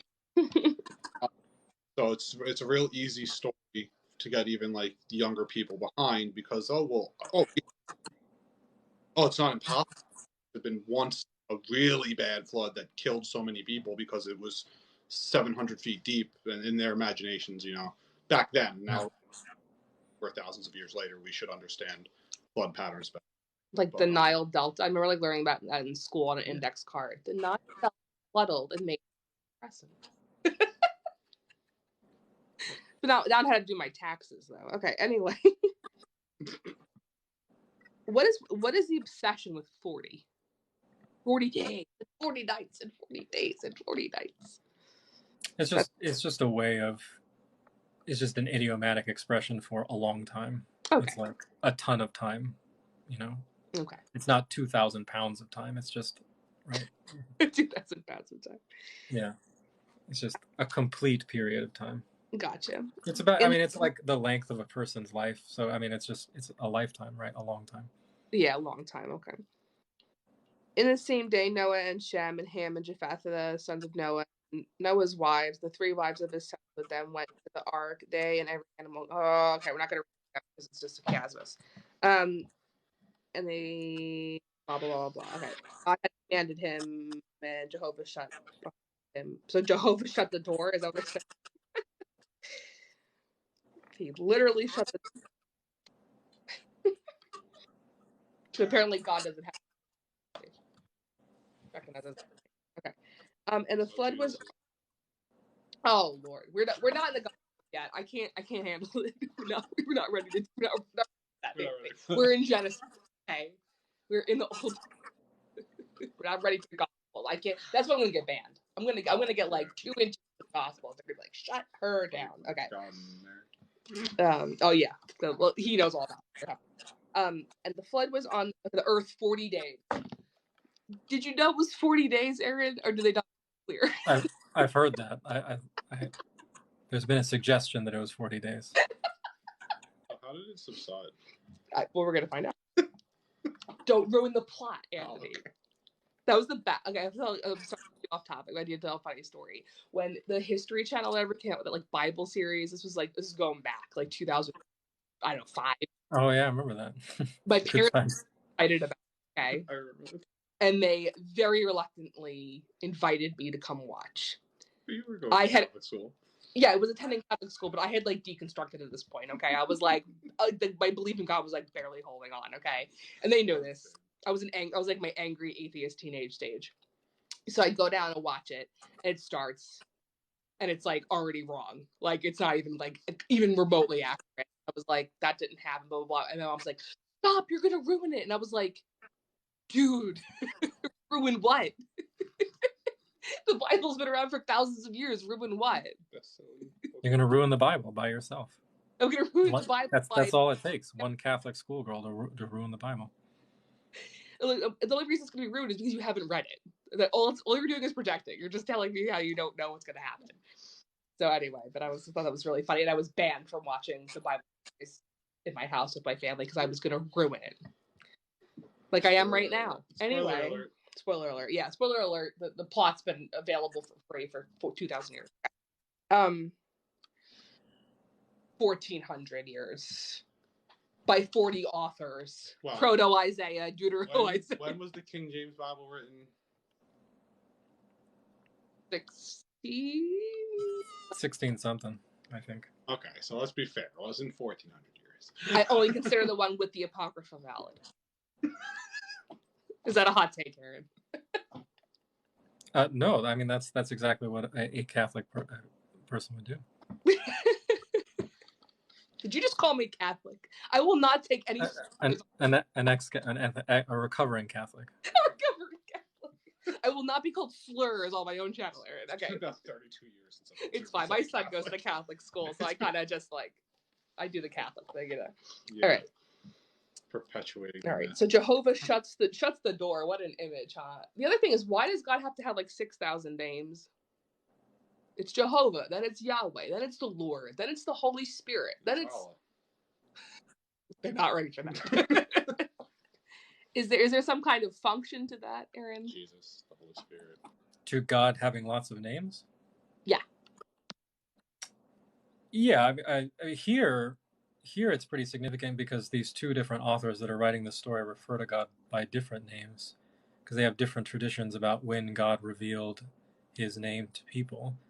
So it might be helpful if you Google flood story sources or by sources or something like that. One of the first hits will pull up. I think it's been a while since I've done this, but it'll pull up. You can read the two flood stories side by side. They've been pulled apart. So this is originally two stories that were interwoven, and the two authors use different names for God. So one of these authors is the priestly author, who's writing in like the mid-6th century BCE, and he uses the word Elohim for God, which is like the generic, just God, like you can use for any kind of God that you want. And then the Yahwist, the other author, is using Yahweh for God, which is sort of God's like personal buddy name. And that's because the priestly author doesn't think that anybody on earth knew the name Yahweh until it was revealed to Moses in Exodus 3. But the Yahwist doesn't have that tradition, so he just calls him Yahweh the whole time. So do we have like specific names to the two authors? Because I just always thought it was like Moses wrote the Old Testament. No, we have there's general consent. They're not names; they're sort of just labels. So they're given letters. So that there's 4 authors of the Pentateuch. They're called J, E, P, and D. This is part of the documentary hypothesis. If you want to look at the Wikipedia page for the documentary, so J, E, P, and D are the 4 authors of the Pentateuch, and the flood story from 6 through 9 is a combination of the P source, so the priestly source, and then J, the Yahwist source. So those are the two. They each have a version of the flood story that's interwoven here. That's why you get a lot of that repetition, because you have to get on the ark twice. You have to have a list of animals that you take onto the ark twice. You got to close the door twice. You get 2 lengths of how long it rained, because it's 2 stories. You know, this is interesting. I don't want to digress from what we're talking about, but when we initially did the very beginning of Genesis, there was a kind of heated discussion, if you will, about there being almost like inerrancy about what happened on which day, and people yelling at each other in comments and on my life, and people were talking. They're overlapped, like it's the same story occurring at the same time, and just two like versions or narrations. And then the other person was like, no, they're like this. And I'm like, okay, which one is it? And people are getting really mad. They're like, God, people were made on the third day. No, it was plants. No, it was what? Like they were like, people were like, they're pissed. Yeah. So if we go back to that and Right. and consider it from this perspective of these multiple authors, that makes more sense than what they were saying. Yeah, it's two entirely different contradictory stories that were written more than 300 years apart from each other. So no, they don't line up at all. They flatly contradict each other in the order of creation. But did the other guy not read the first story? You know, we read it straight through. Well, the No, first thing is we spent an hour on Leviathan. They're written 300 years apart. So one of them existed first, and one of them sounds like reading it and going, I gotta rewrite this. So it's a fan fiction of the garden, the garden fan fiction story. Yeah, it's one of the things that the Bible does that's kind of interesting is that it has a preference for preserving multiple contradictory accounts rather than getting rid of the contradiction. Mm-hmm. Yeah. So you get this in both the Old and the New Testament. That's why we have 4 Gospels that contradict each other in places, because they said it's better to preserve these narratives than it is to try and synthesize them. So obviously you end up with contradictions that way, but you also get more voices, more perspectives about these stories, and so you get more theology this way. Well, it also seems like it's trying to present itself as more historic than just as story, by having contradictory accounts of the same events. That's a good point. Yeah, that's possible. Because it's not like it's. I think it also like bolsters the idea of like the multiple authors. I think that's why I'm thinking of the Greek more mythologies have multiple authors, right? But yet they always go by. It's like, well, the hero is this perfect being, and they don't have any thoughts of the past, and it's just in the here and now. And their gods are physical manifestations, whereas God in the Bible is never typically seen. Only a cloud. Yeah, or a burning bush or something. Burning grass. But then the stories, like, they're written like accounts of things happening more so than like a theatrical event. You get your story published, and you get your story published, and everyone gets their story published. It's Oprah. Yeah. It's biblical Oprah. The Garden of Eden is in Missouri. Everyone knows this. What joke is that? Oh, Eden, Missouri. I didn't know that. He's right. I have a paper on this, and it's 2 floods.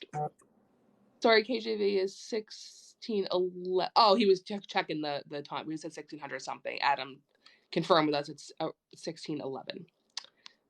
Thank you, Adam, for that. 500 years. Yeah, 500 years. Also gay, but we're not going to talk about that. So nothing wrong with that. Nothing wrong with that, but it is when you talk about sort of what they use the Bible for. Okay. Anyway, don't be gay, but a gay man wrote it. And the flood was blah blah blah blah blah. And the waters increased and bore up the ark, but it wasn't a boat, right, Aaron? It's sorry, what? Remember, the ark isn't a boat. God lifted it up, floated. Remember? It does help when God lifts it up. Yes. Yeah. I mean, it was made with pitch and wood. Especially if it's made out of asphalt, you need a little help getting it out. Well, yeah, if it's asphalt, yeah, it can't float. Unless it's a carrier. They have asphalt on deck. At its size, though, it would be a ship. It wouldn't be a boat. It's a raft. It is a raft. It's a big box. It's kind of what it's a box. Decks. Cardboard box. I didn't know that houses had decks. Yeah, decks. Yeah. 3 decks. Three decks. Yeah. We said one for each animal that existed in the Middle East at the time: goats, camels, and goats. That works. It works.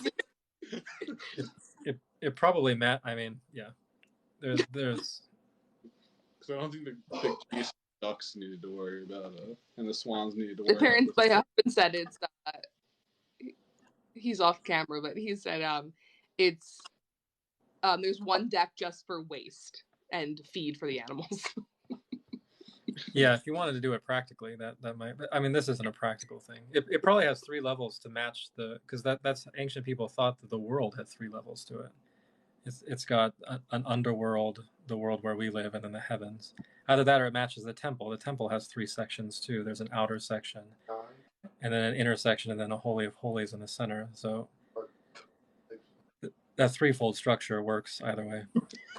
Or you could just have a poop deck if you just want to have a poop deck. Yeah, poop deck. I mean, that's basically what he was saying. He said, okay, sky, land, water animals. So, here's the other thing. Did we not save any water animals? They don't need to be saved. It's a flood. What happened to all the fish and the whales and the sea?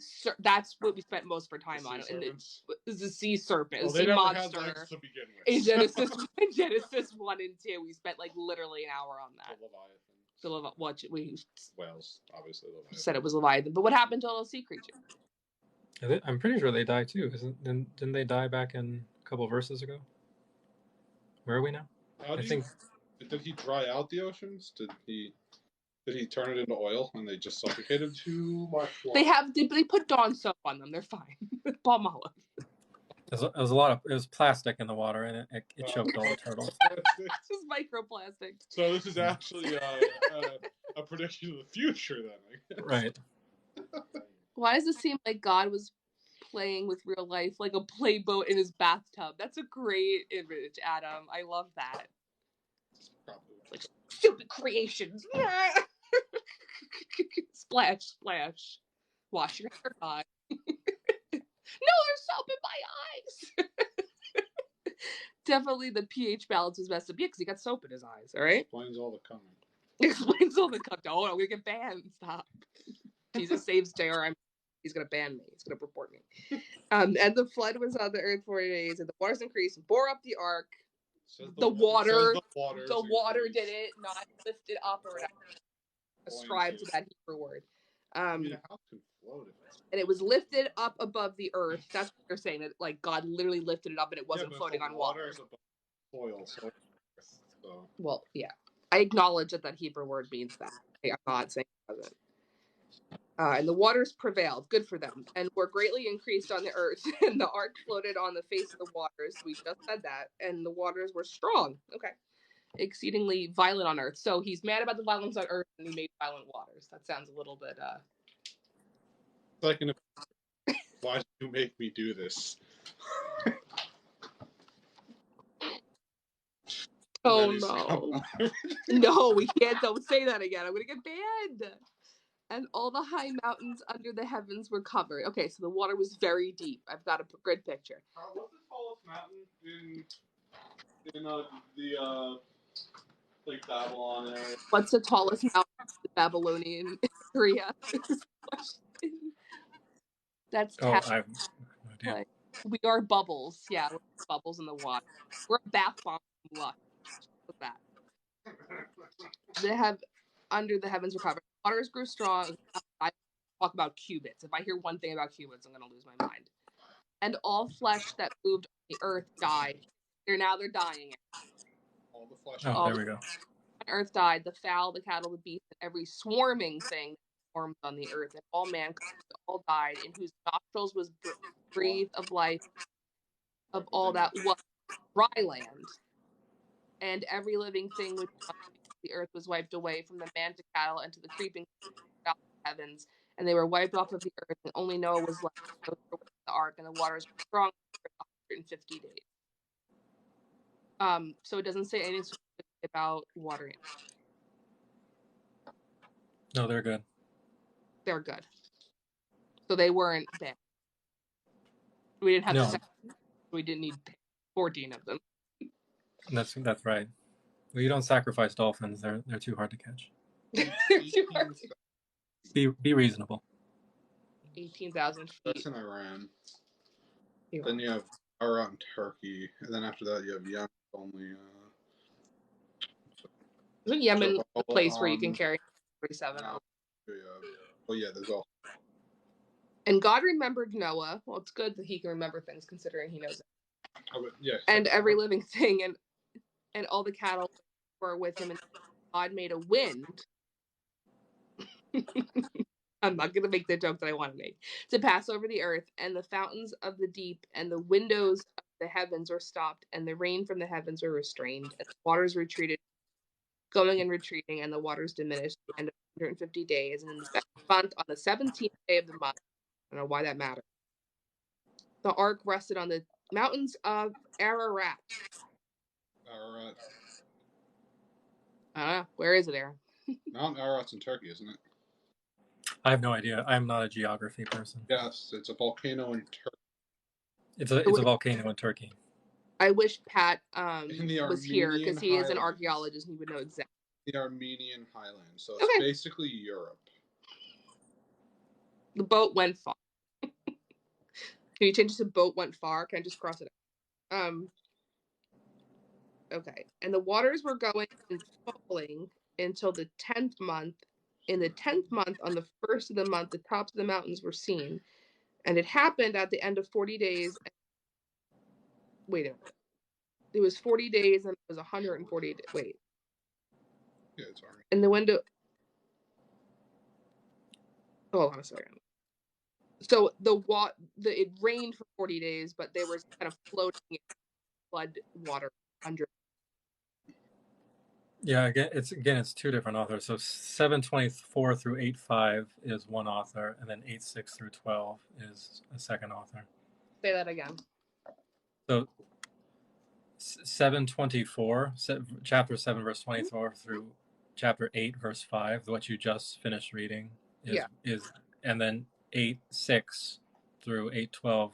Those are different authors, so you're going to get some repetition. Just like you got, in 7:19 through 22, everything dies, and then 7:23, everything dies again, because you get two authors. You have two authors. Everything doesn't actually need to die twice. High sensible justice. Okay. So it moved a lot. As one does. And that's if they were from on turbulent waters. Area, which is probably where they were from. Okay. And it happened at the end of 40 days, and Noah opened the window of the ark which he had made, and he sent out a raven. Nevermore. And it went out, going out and returning until the waters were dried from off the earth. Why would the raven care? Why would he not? No. Is there something culturally significant about this raven and this dove? About the raven? And the dove, yeah. Oh, the raven. And they're the raven. So I'm pretty sure that one source is using one bird and the other source uses the other bird. But no eyes. But I don't know if there's any significance to the raven or dove in particular. Okay. Amongst birds.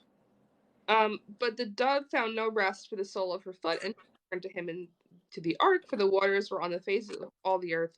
He put out his hand and took her and pulled her into the ark. I don't know why we have to be so explicit about it. Arms are moving. Okay. And he waited yet another 7 days, and again he sent forth the dove out of the ark. The dove came into him in the evening, and behold, in her mouth was a newly plucked olive leaf. So everything grew back In 7 days. in a week. Well, yeah, or just got uncovered by the Raven, wisdom, and dove equals peace. Okay, that's a fair assessment. So why couldn't just use his eyes? Why couldn't Noah use eyes? That's a good question. They didn't have eyes back then. He had a window That God put on the ark with foreknowledge. No, he put on the ark with God's foreknowledge. Yeah, I don't think God has any foreknowledge in the flood story. Otherwise, he would have seen this coming. So he's not. Then why did he put a window on the ark? I thought it was specifically for the birds. We were talking about this earlier before you were in. You could have launched a bird from the deck if you wanted to. You don't need a window for that. Yeah. But it's not a boat, though. It's a divine. It's an asphalt box. Asphalt box. There's a shirt you can make. The ark was an asphalt box. The ark. It's the first piece of merch I'll sell. Yes, perfect. The ark was an asphalt box. Window was on the side, you know. Let's Otherwise, the rain would have leaked in and they would have all died. It's physics. So why couldn't he just use his eyes? Yeah, why can't you just look and see out. if the water's Hey, look, good? no water. Gotta wait for guys. Well, they're on top of a mountain. That's my favorite part. You just get out of the boat. Is that why? Because they're on top of the mountain, so you can't tell all the way down on like where they would actually live. If there's like you can't tell because it's too high up. Well, unless their goal was to roll the ark down the mountain, get out. Or it could slide on like a skateboard. You know, I went volcano surfing once, so you could volcano surf with the ark. Volcano. It was on a volcano, right? So you just go like down the cinder cones. They cut Maybe up my that's legs. why of asphalt. Oh yeah, that's what it is. Which leads to another. Tar is very flammable, which makes candles alive. No candles in the ark. The pitch was too flammable. And only one window. One window. You get nothing. You lose. Good day, sir. It sounds not How good. do the lions on it? Yeah, how do the animals not fight in the ark? Is there any scholarly consensus? Didn't you see the movie? The Darren Aronofsky movie? Or whatever his name is? No. Noah movie with Emma Watson. No, I haven't. You haven't seen that? It's a great movie. They put them all to sleep with like a weed rock, it's like this weird rock you crush up, and it puts them all into like a drug induced sleep. Not in the Bible. No, it's not in the Bible. It's in but the it's as good as explanation I've ever heard. Yeah. All right. Watch Weed rock. Yeah. Well, oh yeah, it's a wonderful movie. All I know about a huge Harry Potter fan. So the only reason I know that's the only in you need. Emma Watson is in it for like 15 minutes. And apparently she had some sort of like kissing or something. Or like making a big There's giant tree monsters or rock monsters. That's pretty exciting. Yeah. Okay. Russell Crowe is in it. That's all we need to know. Russell Crowe. I mean, yeah. If you can Aloha Mora and you can Gladiator, then you don't really need anything else. No, you don't. You know, Russell Crowe is in it. Well, that's how you know it's a ship. He's the master and commander. Oh, that's right. That's right. The fumes from the tar candles would have caused a fire. We didn't start the fire. I'm sure that the type of tar they use would be what shipwrights use. It's divine tar. No, I mean, it exceeds the physical boundaries. I'm sure lava would, whatever strength. Yeah, why isn't the heat from the heat from the cinder cone is done because it's been underwater for hundreds of years. That's why. Okay. Has it though? Because they didn't say that the mountain was below the water. Just they were deposited onto the mountain. The mountain is a construct. No, it's not. I mean, they gave it an actual mountain. It's Mount Ararat. No, it's a construct. It's a symbol. It is a symbol. Like Prince. You mean the artist? All right, I don't even know where we are anymore. I'm somewhere over here. Oh, the back with an olive leaf. Good for her. And the waters had gone down from off the earth in 7 days and sent forth the dove and did not return anymore. So I guess she was in the 601st year at the beginning of the first of the month. Why does that matter? The waters were dried up from the Noah removed the covering of the ark. It had a tarp on it. Yeah. Why not?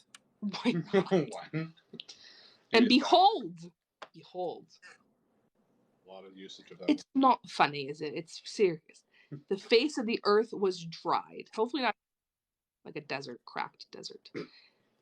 And in the second month, on the 27th day of the month, why does this matter? The earth was dry. Okay. See, again, we get told twice the earth is dry. It's two different authors. And God spoke to Noah, saying, "Go out to the ark, and you and your wife and your sons' wives with you." So every person that exists is from interbreeding. Yeah. Yeah, why are we worried about Adam and Eve when it's obviously Noah and his sons and daughters? Ew. There's goats too. Yeah, you're right. Camels. How do we rationalize this? We don't. That every human being on Earth is from interbreeding Except of this for the family. Egyptians. But we hate it. It's But we- kind of a sweet idea if you think. I mean, it's the common descent. We're all part of one family. Except Right. But if you interbreed people, that doesn't really work. No, but they have no idea about that. So Yeah, but they're saying that this is what happened. What about the Han-Chinese? They've been around for a long time, too. Like, do people think this is what really happened? That's what we're told to some people believe. do, though. Like, I don't know how strongly held belief that is, but they do believe it's real. Not everyone. I mean, What- yeah, you'd have to ask them. Well, I mean, That's right. you're a Christian, Yes. right? Okay. Yes. So do you believe we're all descendants of this one family? No. Okay, so then how do you that the Bible says that, but you don't believe that? No, but, I mean, these are myths. These are not literal stories. These are myths. They're myths based on older myths. The value of these stories is in the way that they differ from other myths in the ancient Near East to create a unique portrait of God. But no, this has zero historical value.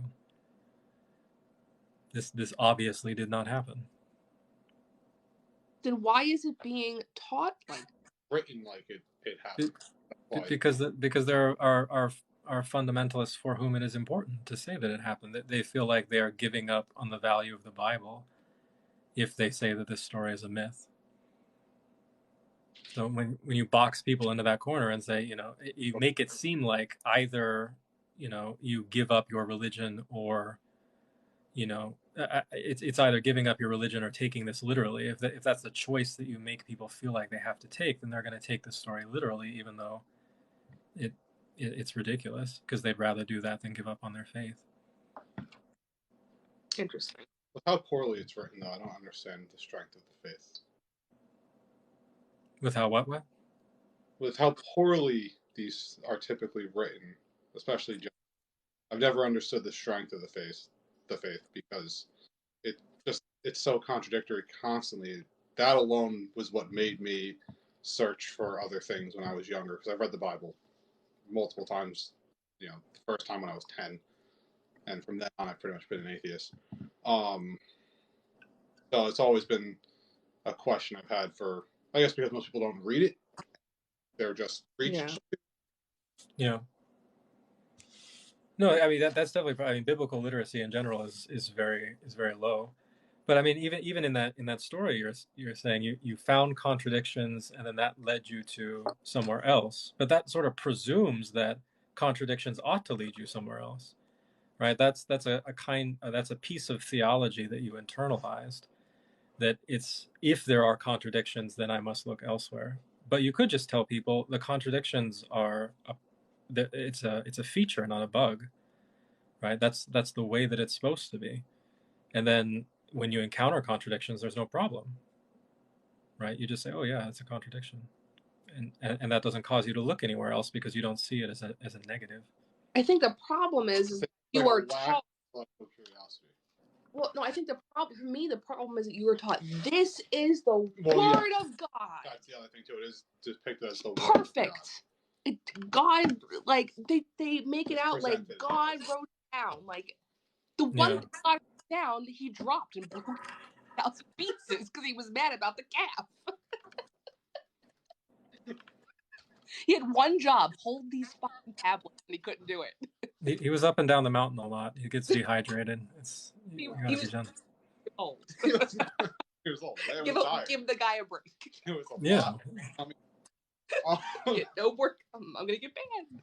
That's it, coming and going. Yes. Oh no! All right. Up and down the mountain. Where are we now?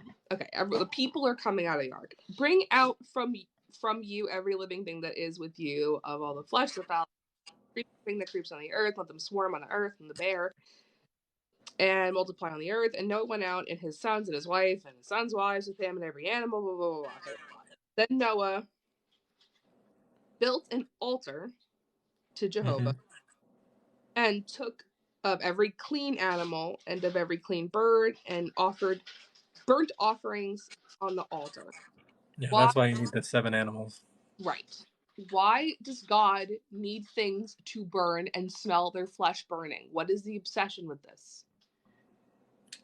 Again, this is sort of just a recurring feature of the ancient Near East. It's actually in other ancient Near Eastern religions, the gods literally need to eat this. This is like what keeps them alive, is sacrifices. So they are consuming the essence of the sacrifice after it's burned.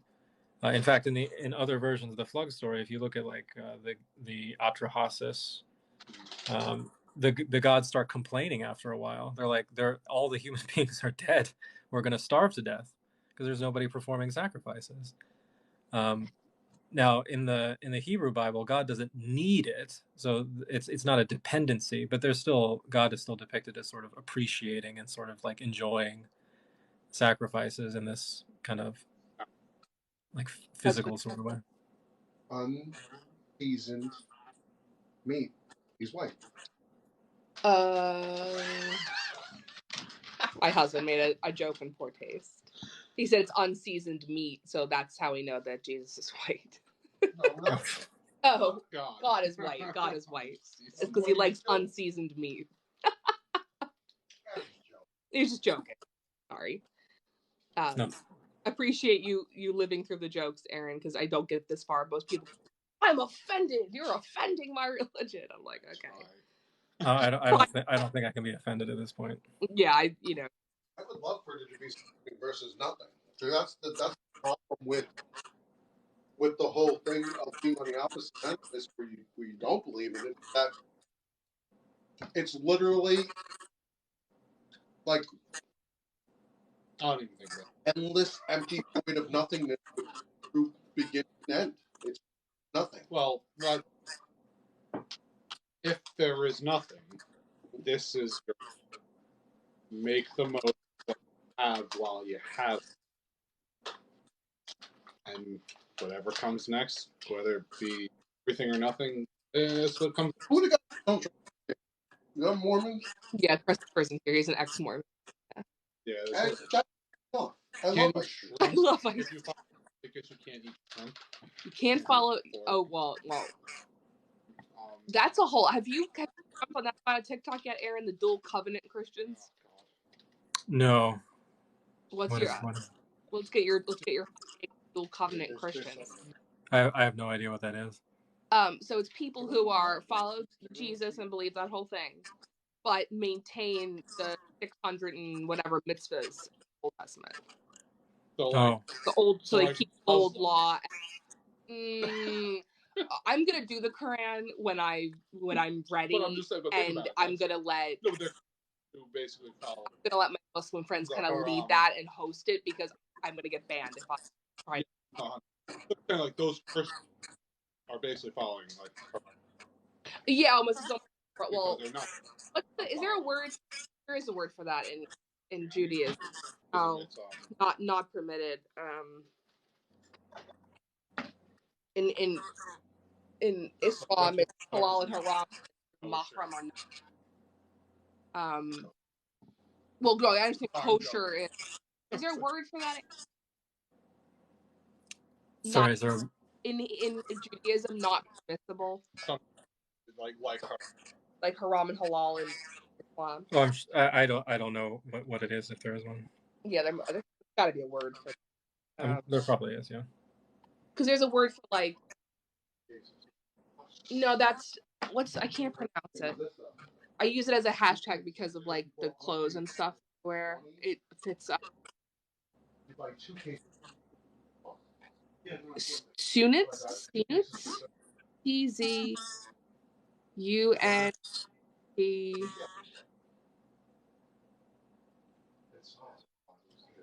the Hebrew expert.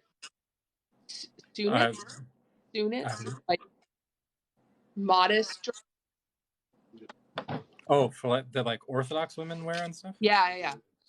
I don't know what I'm not Orthodox, so I don't know what you'd have to ask an Orthodox Jew. I don't know any of the like lingo about. Oh yeah, it's like TZUNS or something, unit or something like. So like if I have like a video or something or a picture where I have like a alpha that like TZU something. Yeah, I don't know. I don't know. All right, where are we now?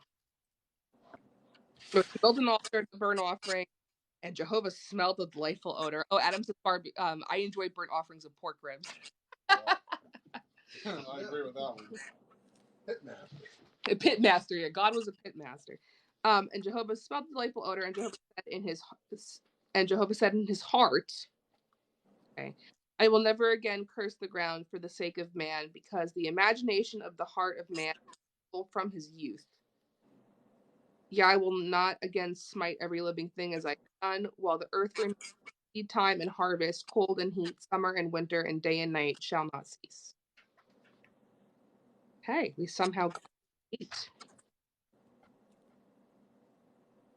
9. And blessed Noah and the sons, and he said to them, be fruitful, multiply, and fill your fear and dread be on all the animals of the earth, and on every bird of the heavens, and all that moves on the earth, all the fish of the sea. There they are.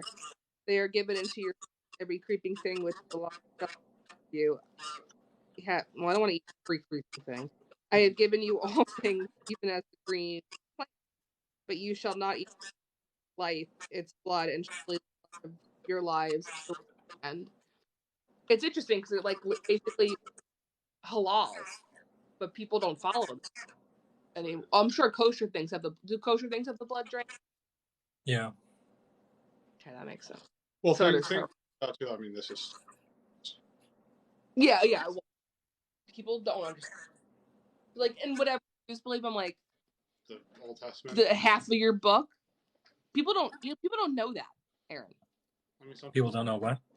That the Old Testament is basically the Torah. I think there's like thing, and there's extra things, but like people don't realize like the Jews just follow the Old Testament. That's not a known thing. No. I mean, people in general are pretty dumb about the Bible. No, that's definitely true. Hi, what's going on, everybody? Hello, welcome, Joseph Rivera. We are on Genesis right now. 9. I'm sorry, I stand corrected. Okay, so drain the blood out of the meat. That's good rules. I don't eat. At the hand of every animal, I will demand it, and at the hand of man, I will demand the life of man at the hand of every man's brother. What does that even mean? You can't kill people. Yeah, okay. Aaron's my personal biblical. Personal, yeah. Biblical. I'm retained at a very low fee. Yeah. It's such a weird roundabout way of just saying don't murder each other. Well, God also didn't come down and say don't own slaves, so this isn't Jeff's channel, no, so we're not going to... in there somewhere. Where's Jeff? Come back, Jeff. So. He actually says, yes, you can own slaves. He provides instructions on how to... I was like, we're not going to do that tonight. All right. I will demand... Okay, blah, blah. Whoever sheds man's blood, his blood shall be shed by man. For he made man in the image of God. And you, be fruitful and multiply. Swarm over the earth and multiply in it. Well, we definitely swarm. There's like, what, 7.8 billion people? And God spoke to Noah and to his sons and him, saying, behold, even I, am establishing my covenant with you and with your seed after you and with every living creature, blah, blah, blah, blah, blah, blah. And I have made covenant with you, and all flesh shall not be cut off again by the waters, nor blah, blah, blah. This is the sign of the covenant which I'm about to make between me and you and every soul which is with you for everlasting generations, and there shall never be a flood again. I have set my bow in the cloud, and it shall be a sign of a covenant between me and the earth. And when I gather the clouds on the earth, and the bow shall be seen in the clouds, it's actually a circle, but we're not going to go there. And I will remember my covenant, which is between me and you and every living blah, blah, blah. Okay. This is the sign of the covenant. Rainbows. That's the summary is right. Oh, my son loves rainbows. That's like his thing. We have like rainbow lights in the room and all kinds of stuff. He loves rainbow candy he got for Easter. What'd you say? Happy cheap plastic. What'd you say to me? Oh, happy cheap pastel candy day. Yeah, happy candy. I hesitated but said Happy Easter and Happy Pesach, and he said happy cheap pastel candy day. Whatever heathens celebrate these days. I said we only eat the finest pagan shaped chocolates. That's what I said. Honey star with the bunnies. Oh, get the bunny! Get the bunny! I want to show them the bunny. Got him. Something about bunnies. Just bunny. Not, That was my Latin thesis in high school. On bunnies? On the one Carmine got from my parents, the with the tall ears. I want to show them. That's mine? No, the big tall one, the giant box. The one that said Nick on? No. How many God's bunnies do you have? God's discotheque with coffee. I think this is funny. I feel like the Bible is a lot of work. Real Baruch atah annoying. You know? I could say that because I did make an Easter joke. Did you hear that? I was like, No, I can't. My That's husband. a cute bunny. Isn't that cute? Look at his giant ears. I love him. I think he's great. No, my final when I graduated high school for my Latin class was on the pagan origins of Easter. I went to an all-girls Catholic high school, by the way. No, I had a really cool teacher. My husband said the Bible's really hard. It's almost like it's Baruch atah. It's almost like it's what? Baruch atah annoying. Baruch. That's pretty good. Yeah, 2 sinks, 2 refrigerators, the whole 9. She loves Baconators. So her soul is... That's it. They don't even believe it. I don't know wherever she's going, it's not their cemetery. She also had tattoos. There you go. So that's the thing too. She was Baruch atah annoying. She was. Do you guys have 2 fridges and everything? No, my wife is reformed, so it's not orthodox. You want something? I told you this the other day about Sarah Silverman. She's like my favorite Jew and Democrat. I love Sarah Silverman. Oh, my favorite Disney princess. And my favorite Disney princess. Oh, yeah. She is my. And my favorite Disney princess. Oh, yeah. She is my. Yeah, she plays. She has the voice for the girl in Wreck-It Ralph. Have you seen Wreck-It Ralph? Oh yeah. Yeah. Is she a princess? Jewish Disney. I think she's a princess. Princess. Of the Candy World or whatever. Yeah. I've seen this movie like 20 times and I can't remember this. What's her name? Walt Disney be rolling over. We got comments down here. Penelope von Princess Penelope von Sweet. Yeah. Correct? Penelope von Sweet. Okay. Only the first and only Jewish princess. I think that's a win. Walt Disney would be rolling in his grave with all his Nazi support. Oh yeah. They also do corn. Disney funds corn stuff. Which corn company? You're going to change the C with a P? I have to because which corn I'll get banned. Hi everyone. Hi Pat. Oh, Pat's here. Well, what did I say earlier that I want to ask Pat about? Wait, it said Pat's an archaeologist. He would know. What do we want to ask him? Where Mount Ararat is. Oh, we were talking about Noah's Ark. Like, can we go look at the Ark Museum? Yeah, in the Kentucky. Museum is Let's do a field trip. Anatomically correct Ark or something. That would be an amazing thing. Jeff wants to go, but he doesn't want to give it any money. That's why. Because there's an admission fee. So whatever. But take care. The team don't give money. He's gonna get it anyway. No, he isn't. My Easter bunny was a pretty solid Easter gift. Yeah, I mean. Why would I give him more? There is no Ark. Oh, Pat. Come on here, Pat. I'd pay money to watch you and Aaron argue. I'm not going to argue about the Ark.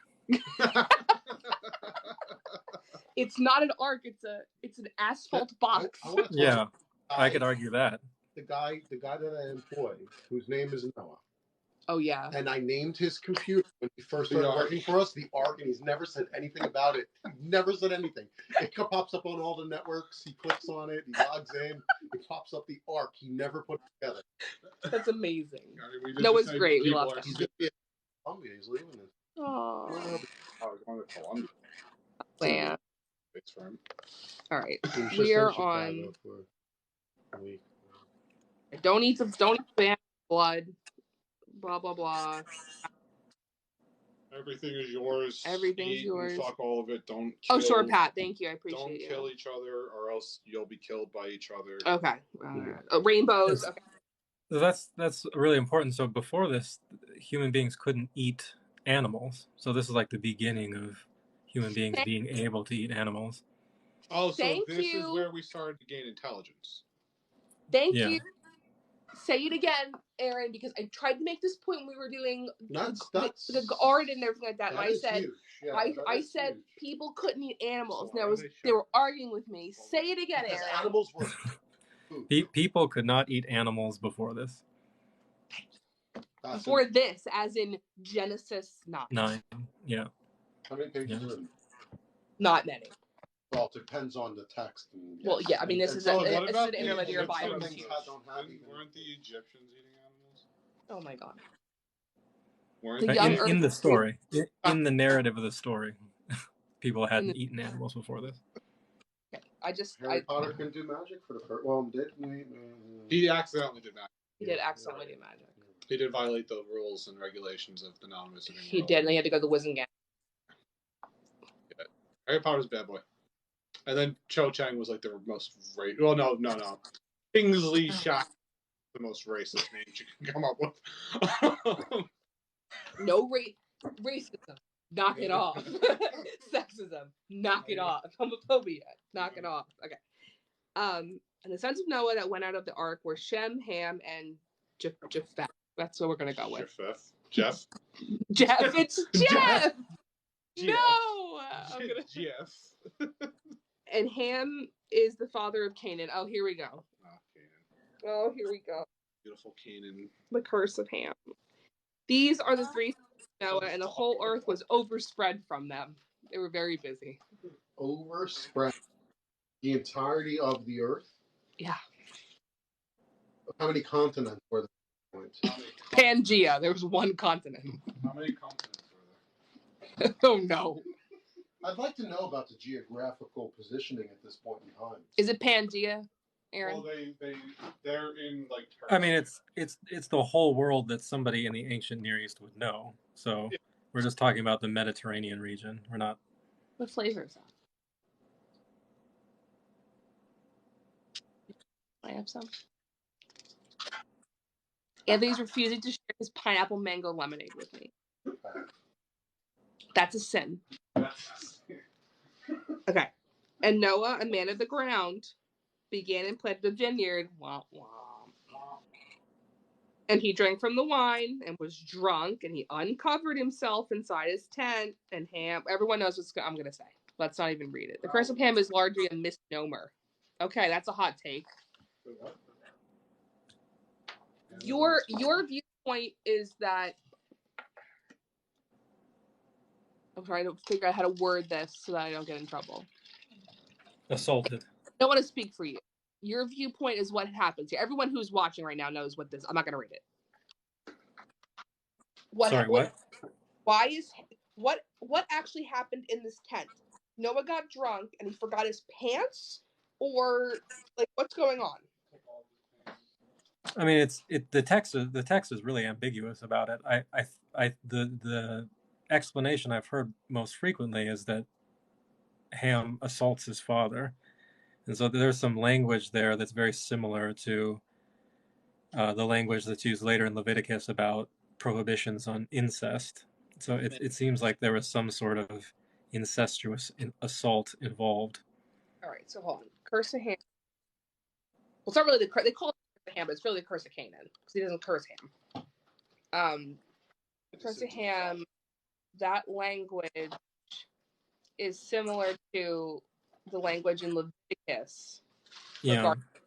Okay, I'm gonna look at the Hebrew words of that when I have time. Yeah, this is a translation. Yeah, I mean this is completely numbered for the Strong's Concordance, so I can do. Cool. Okay, so then I've heard another take that someone had. Okay, Pat's getting mad and saying nope. You are welcome to come. I'm not choosing a side. I'm just trying to explain the different explanations that have been provided to me. When you're ready, Pat, please join us. Another explanation to me was that because they're trying to like saying, "Ooh, the Canaanites" would have the same so connotation. Oh, they're from Florida, like Florida man. So they're trying to harken that back to the original bad. Oh, they're communists. Like making it's almost like it's a what's that? An epithet. Yeah. Mm-hmm. Well, if you follow Cain and everything else in his life was perfect, he's still cursed because his father right assaulted in some potentially sexual way. And his take was that when he goes in, he sees his dad got drunk and he's laying on the ground naked, and then makes a big deal out of it. Like his brother's being like, and because he shamed him. Shame your own father because he's the patriarch and he controls. Right, and that's like a big deal in society and this time period. Yeah, it's that doesn't. I mean, it's almost certainly the case that this is used to sort of like criticize the ethnic group of the Canaanites. Right? This is a pretty common feature. You get the same thing. I think I said this to you before. You get the same thing about Lot and his daughters. So Lot is assaulted by his daughters after the destruction of Sodom and Gomorrah. Right. And in the same way, so the child of Lot and his daughters, one of them is Moab. Mm-hmm. And so this is another way of sort of criticizing the ethnic group by targeting their eponymous ancestor, the person that they're sort of named after. So you say those people over there a long time ago, their forefather did this terrible thing. That's why they're all bad. Because it's like inferior almost because of that. And I said this, like I said that in a brief. I said, well, it feels kind of racist, and they were like, "This isn't racism." I mean, I'm like, it also makes sense why the monotheistic religions were looked down upon for a long time by other more popular religious groups of the time period. Well, people are willing to give not their festivals, and that's how we get Easter. But and Christianity was very willing to accept everyone's festivals in order to gain power. Thou shalt make no graven image unless a giant Jesus on the side of a building. Anyway, that symbolizes fertility. Let's make statues and then be like, don't make statues. Okay. Only to me. All right, these. Okay, we're not reading through 10. I don't care. People are like, well, the names mean something. Oh, you tried to join? Oh, I'm sorry, Pat. I didn't. I see how to do it. Okay. Hi, Pat. Howdy. How are you?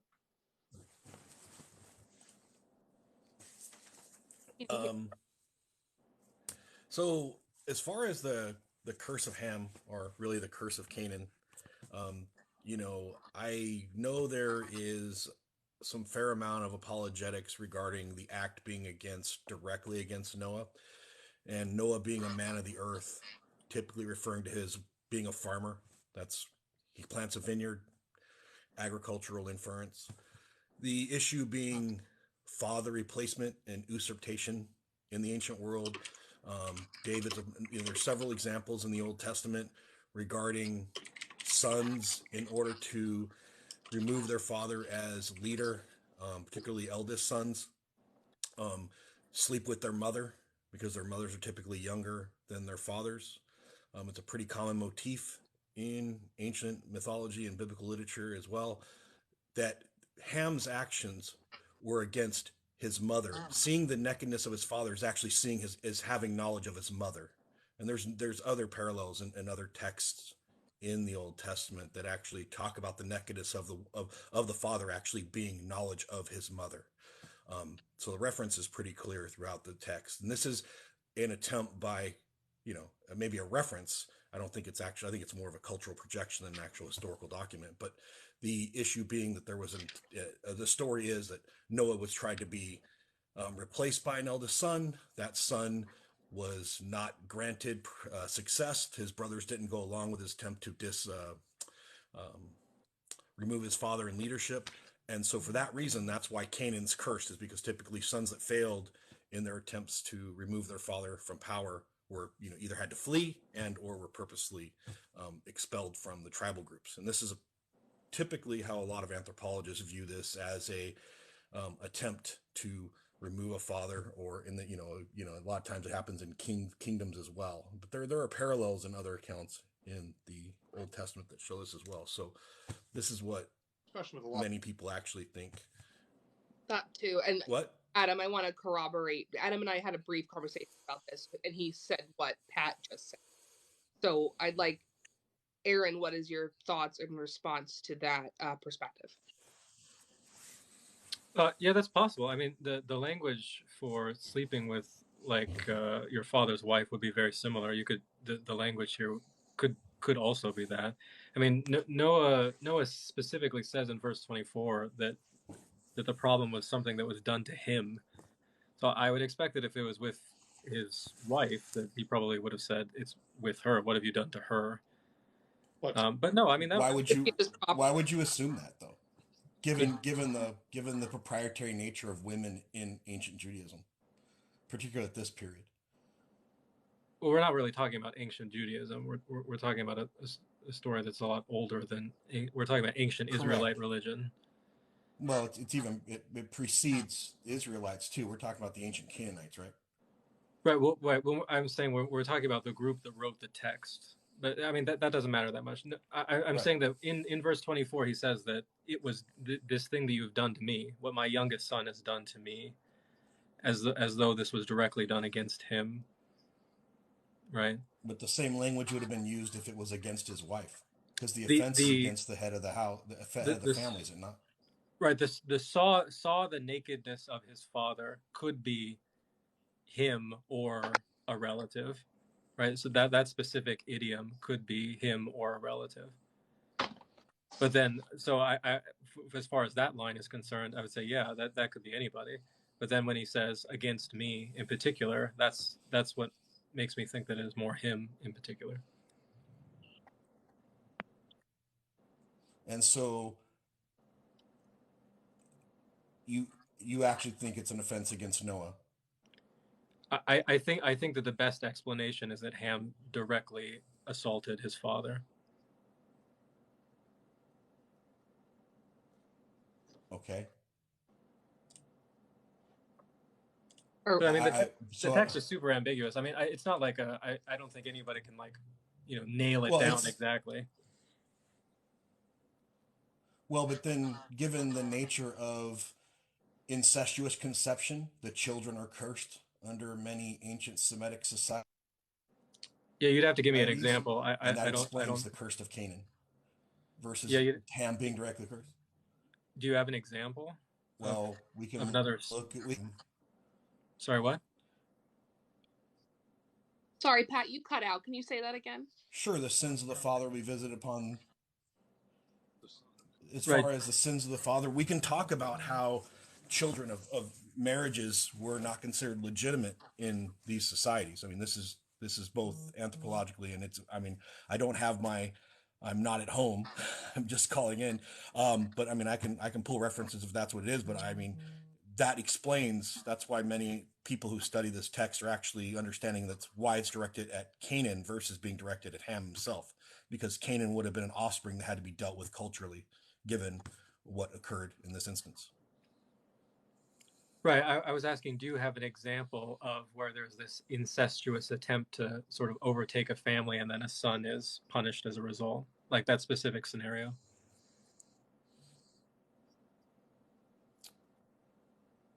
I'll pull one up, but yeah, I don't have the literature in front of me. I didn't know we were talking about this, but I can pull it up. Where Give are me you? a few minutes. Pat, you're somewhere. Yeah, I'm out. I'm actually way far from home. I'm in Yakima, Washington, on an archaeological excavation. So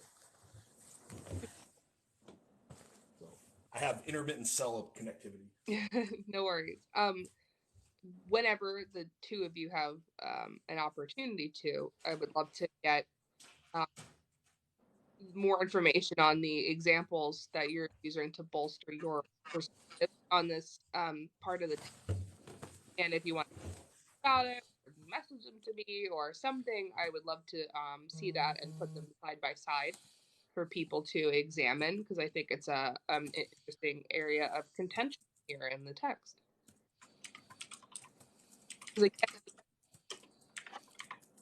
I actually looked this up too long ago, so it's probably still on my laptop. Oh, okay, cool. That would be great. Part of my goals of doing this is that I see a lot of like recurring arguments when I watch live streams or I see comment sections when the religious people and sort of like or whatever other religion, when everyone people are arguing hard. And I don't have the answers. And I appreciate people like Aaron and Pat coming on, and Christopher and Adam and everybody with me try and rectify. I think this is a great example of, a bunch of people who know a lot about a text and we're still not agreeing. I think that's the part that I find the most interesting about all of it. I'm going to give you a moment to look that up. What we're coming up on to is my favorite story in the whole Bible.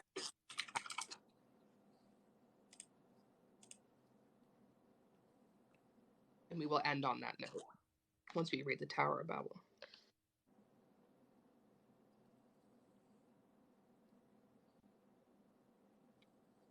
The rest of that is genealogy, and again, I literally don't care. Well, it's that and Abraham and Sarah, but I think we all know about that. I don't think there's a lot to really discuss there. We did agree about tar or pitch. That's true. See, Adam's finding the silver lining. We agreed about what you do water spill the asphalt box.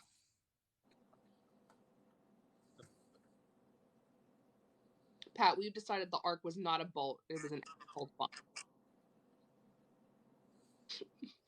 It was a what? It was an asphalt box. Okay.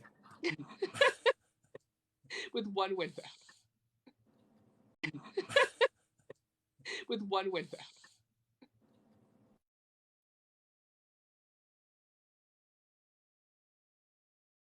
Hebrew into asphalt in the Bible I have in front of me. Noah covered the inside and the outside, so the ark was asphalt. To help it float. Yeah. So we agreed that it was tar or pitch would be a better English translation there. We also talked about how the word come is in the Bible way too many times. There's a lot of coming in the Bible. I'll agree with you on that. So we agree on tar and come. That's the summary of today's live stream. Thank you everyone for joining. All right, I'm going to read Tower of Babel while Pat tries to find his reference. The Hebrew word for come is ba, so you sound like a sheep when you Well, I love sheep. Actually, I have a very cute yellow sheep in my cabinet right now. It's Easter time. Jesus was Passover, right? Were any of you akin to that conversation? You're gonna look at me and tell me I'm wrong? Someone asserted that Jesus was not crucified during Passover. Even though he was traveling to Jerusalem. I thought it was on Halloween. Isn't that where we got? No. Three Kings. And I literally pulled up ones like Easter books, and I was like, Lamb of God for a reason. Oh, That's what I want to ask you. The person who found, the person asserted that the reason he that the cloud of the temple didn't happen for Passover is because the animals that you sacrificed for Passover lived on your property or residence for 1 year. Sorry, you cut out at the end. That's The okay. animal has to what? The animal has to have lived on your property for what is valid to be sacrificed for Passover. All animals are valid.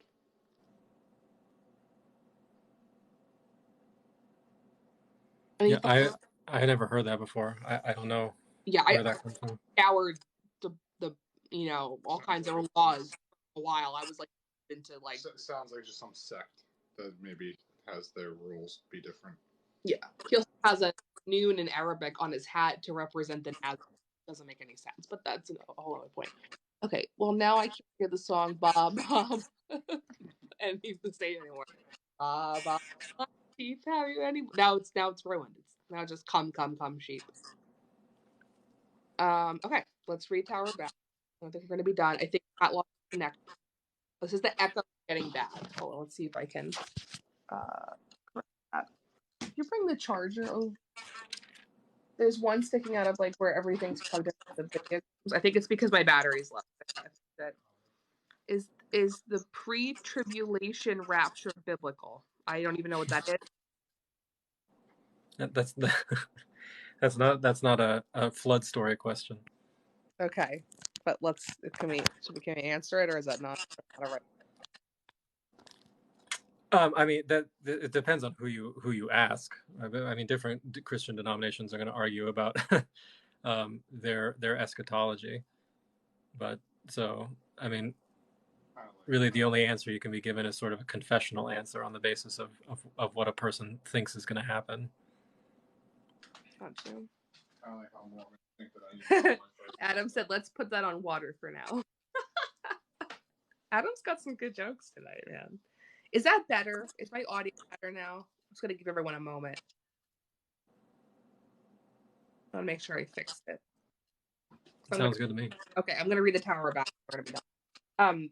The whole earth was of one lip and of one speech, and it happened as they traveled from the east. They found a level valley in the land of Shinar, and they lived there, and each one said to his neighbor, "Come, let us make brick and thoroughly burn them." And they had brick for stone, and asphalt for mortar. And with the asphalt, tar for mortar. And they said, "Come, let us build a city and a tower with it, top in the heavens, make a name for ourselves, and we shall not be scattered on the face of the earth." And Jehovah came down to the city and the tower which the sons of Adam had built. And Jehovah said, "Behold, the people is one to all of them, and they are beginning to do. And now all which they have imagined to do will not be restrained from them. Come, let us go down and confuse their lips, so they cannot understand one another's speech." And Jehovah scattered them from there over the face of all the earth, and they stopped building the city. On account of this, it's called Babel, because Jehovah confused the lips of the earth there, and Jehovah scattered them abroad from the earth on the face of all the earth. Why is he so mad about this tower?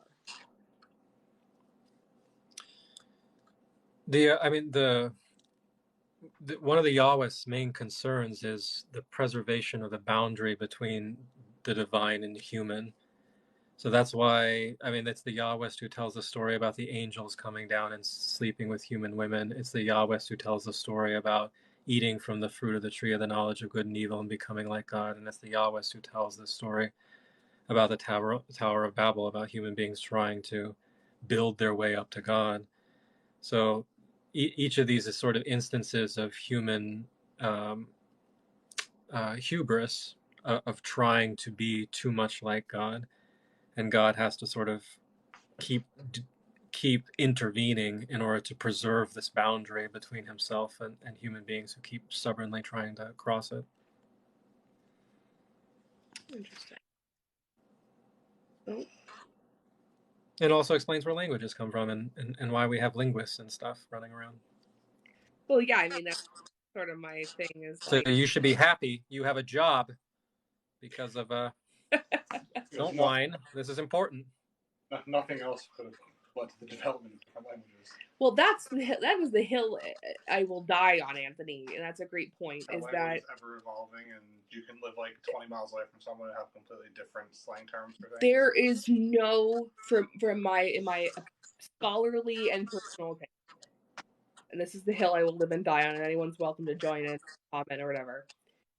Evolution does not adequately explain why human beings are the only species on the planet that demonstrate symbol usage. You can scour biological research, you can scour linguistic research. Because there are that do utilize some. Like what? Like on tree. It's not in the same grain, but we also have developed brains. Right, but we don't. There isn't a. It's also what's making us disagree on scripture is language. Yeah. It's mostly linguistic. If you look from a biological perspective, an anthropological perspective, a linguistic perspective, an evolutionary perspective, you will not find a step between these very rudimentary, borderline symbol usage in animals that you're describing and what human beings. And we talk about steps of development and common ancestry, right? There is no, I don't. I would disagree with you that tool usage is symbolic. No, I don't think it is. To more evolutionary steps. The ability to create fire. Yes, fire. Tools to hunt larger animals. The ability to eat more meat, and therefore have to eat less overall. And I acknowledge all those things as compelling evidence for the evolution of human beings. Thousands and thousands of years. I acknowledge all of that. There's also multiple other bipedal apes that did die off that also had usage of languages and. We don't have evidence of the language use. Okay, obviously no evidence of language, but we don't have evidence of that either. If you can provide me proof. Cave markings? Yeah, but that's where there wasn't Homo sapien. Yeah, but that's. We know there was at least another bipedal at the same time as someone. But I would argue that drawings. And we mated with them. That drawings. That drawings aren't. Is a drawing a symbol? Yes. I think a drawing is a. I would say drawings are levels of abstraction. If a similar image is repeated multiple times in different areas, well, not different areas, but different spots, like different caves in the same area, I would say that's a symbol. Yeah, but again, we're talking about hominid type things. Yeah, but we're going rudimentary.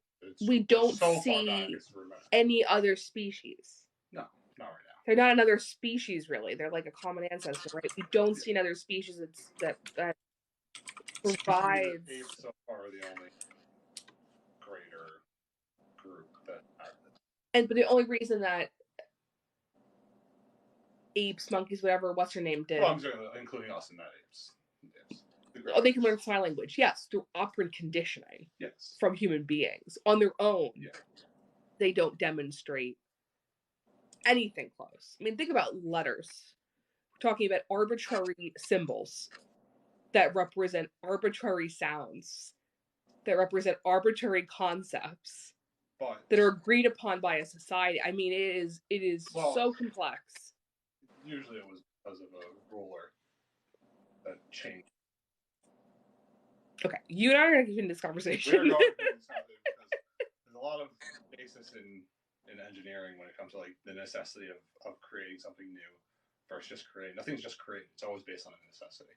Something was needed. No, I acknowledge something that did it in a rudimentary way, and someone said, I can taking that stick and that rock and this vine. Couldn't we kind of see by the different forms of cuneiform? I acknowledge ancient writing systems. I'm not saying that. What I'm saying is that I don't see evidence of other species demonstrating symbol usage. I don't know. But I think Thoughts, Aaron? It's a tool. It comes from necessity. It is a tool. I don't disagree. It's a tool. Because language, obviously, even if it's not a language that we can maybe decipher. Any thoughts on that, Aaron? No, that's not my field. So that's your bag. I don't know any of that stuff. And maybe one day we will have. I think the greatest okay, I'll end on this one. I think the greatest piece of evidence that would reconcile evolution with the fact that human beings have universal access to speech and language acquisition that is used as a tool. I will call it a tool. I don't disagree with you, Anthony.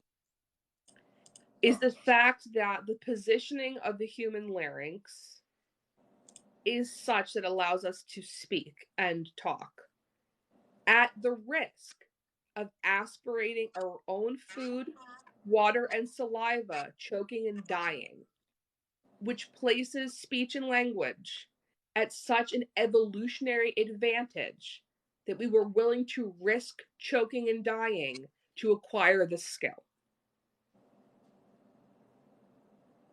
That's it is. To me, that's the best evolution can do for me. And then once we get to that point, I don't find compelling evidence. That's kind of like where atheism becomes agnosticism. No, because where I want to look, well, how many other mammals? Most of our mammals is very similar. Oh no, we're not doing the recurrent laryngeal nerve tonight. You and I will talk about That's what I'm saying. Yeah, no, we will have another live stream on the recurrent laryngeal nerve. Long conversation. It's going to be a lot more. You have to research certain images and cross-reference because you got to remember the different shapes of the body too, and the positioning of organs. The recurrent laryngeal nerve is one example of the various asymmetries in the body, and it's often used by evolutionary apologists to explain that, we come from a common ancestor and blah blah blah. But my argument is I think asymmetry in the body is more strong of an example of creationism and intelligent design than it is of evolution, because in evolution it constantly is constantly atoms and molecules and things are striving for symmetry. So I think examples of asymmetry that work in the body are more examples of intelligent design and creationism than they are of evolution. But that's a hot take. Some people still risk choking, but for monetary gains, not evolution. Oh my god. All right. I'm glad that we were able to have this many sex jokes without me getting banned. So I appreciate that. Aaron, any final thoughts or questions? No, thank you for having me. I thank you for coming on. I really appreciate you. I learned a lot and I took notes. Oh, yeah. Anthony also says thank you. Oh, you're welcome. And have a great night. Thank you, too. Bye, everyone. Thank you so much for joining. This is the most followers or viewers I've had. This has been great.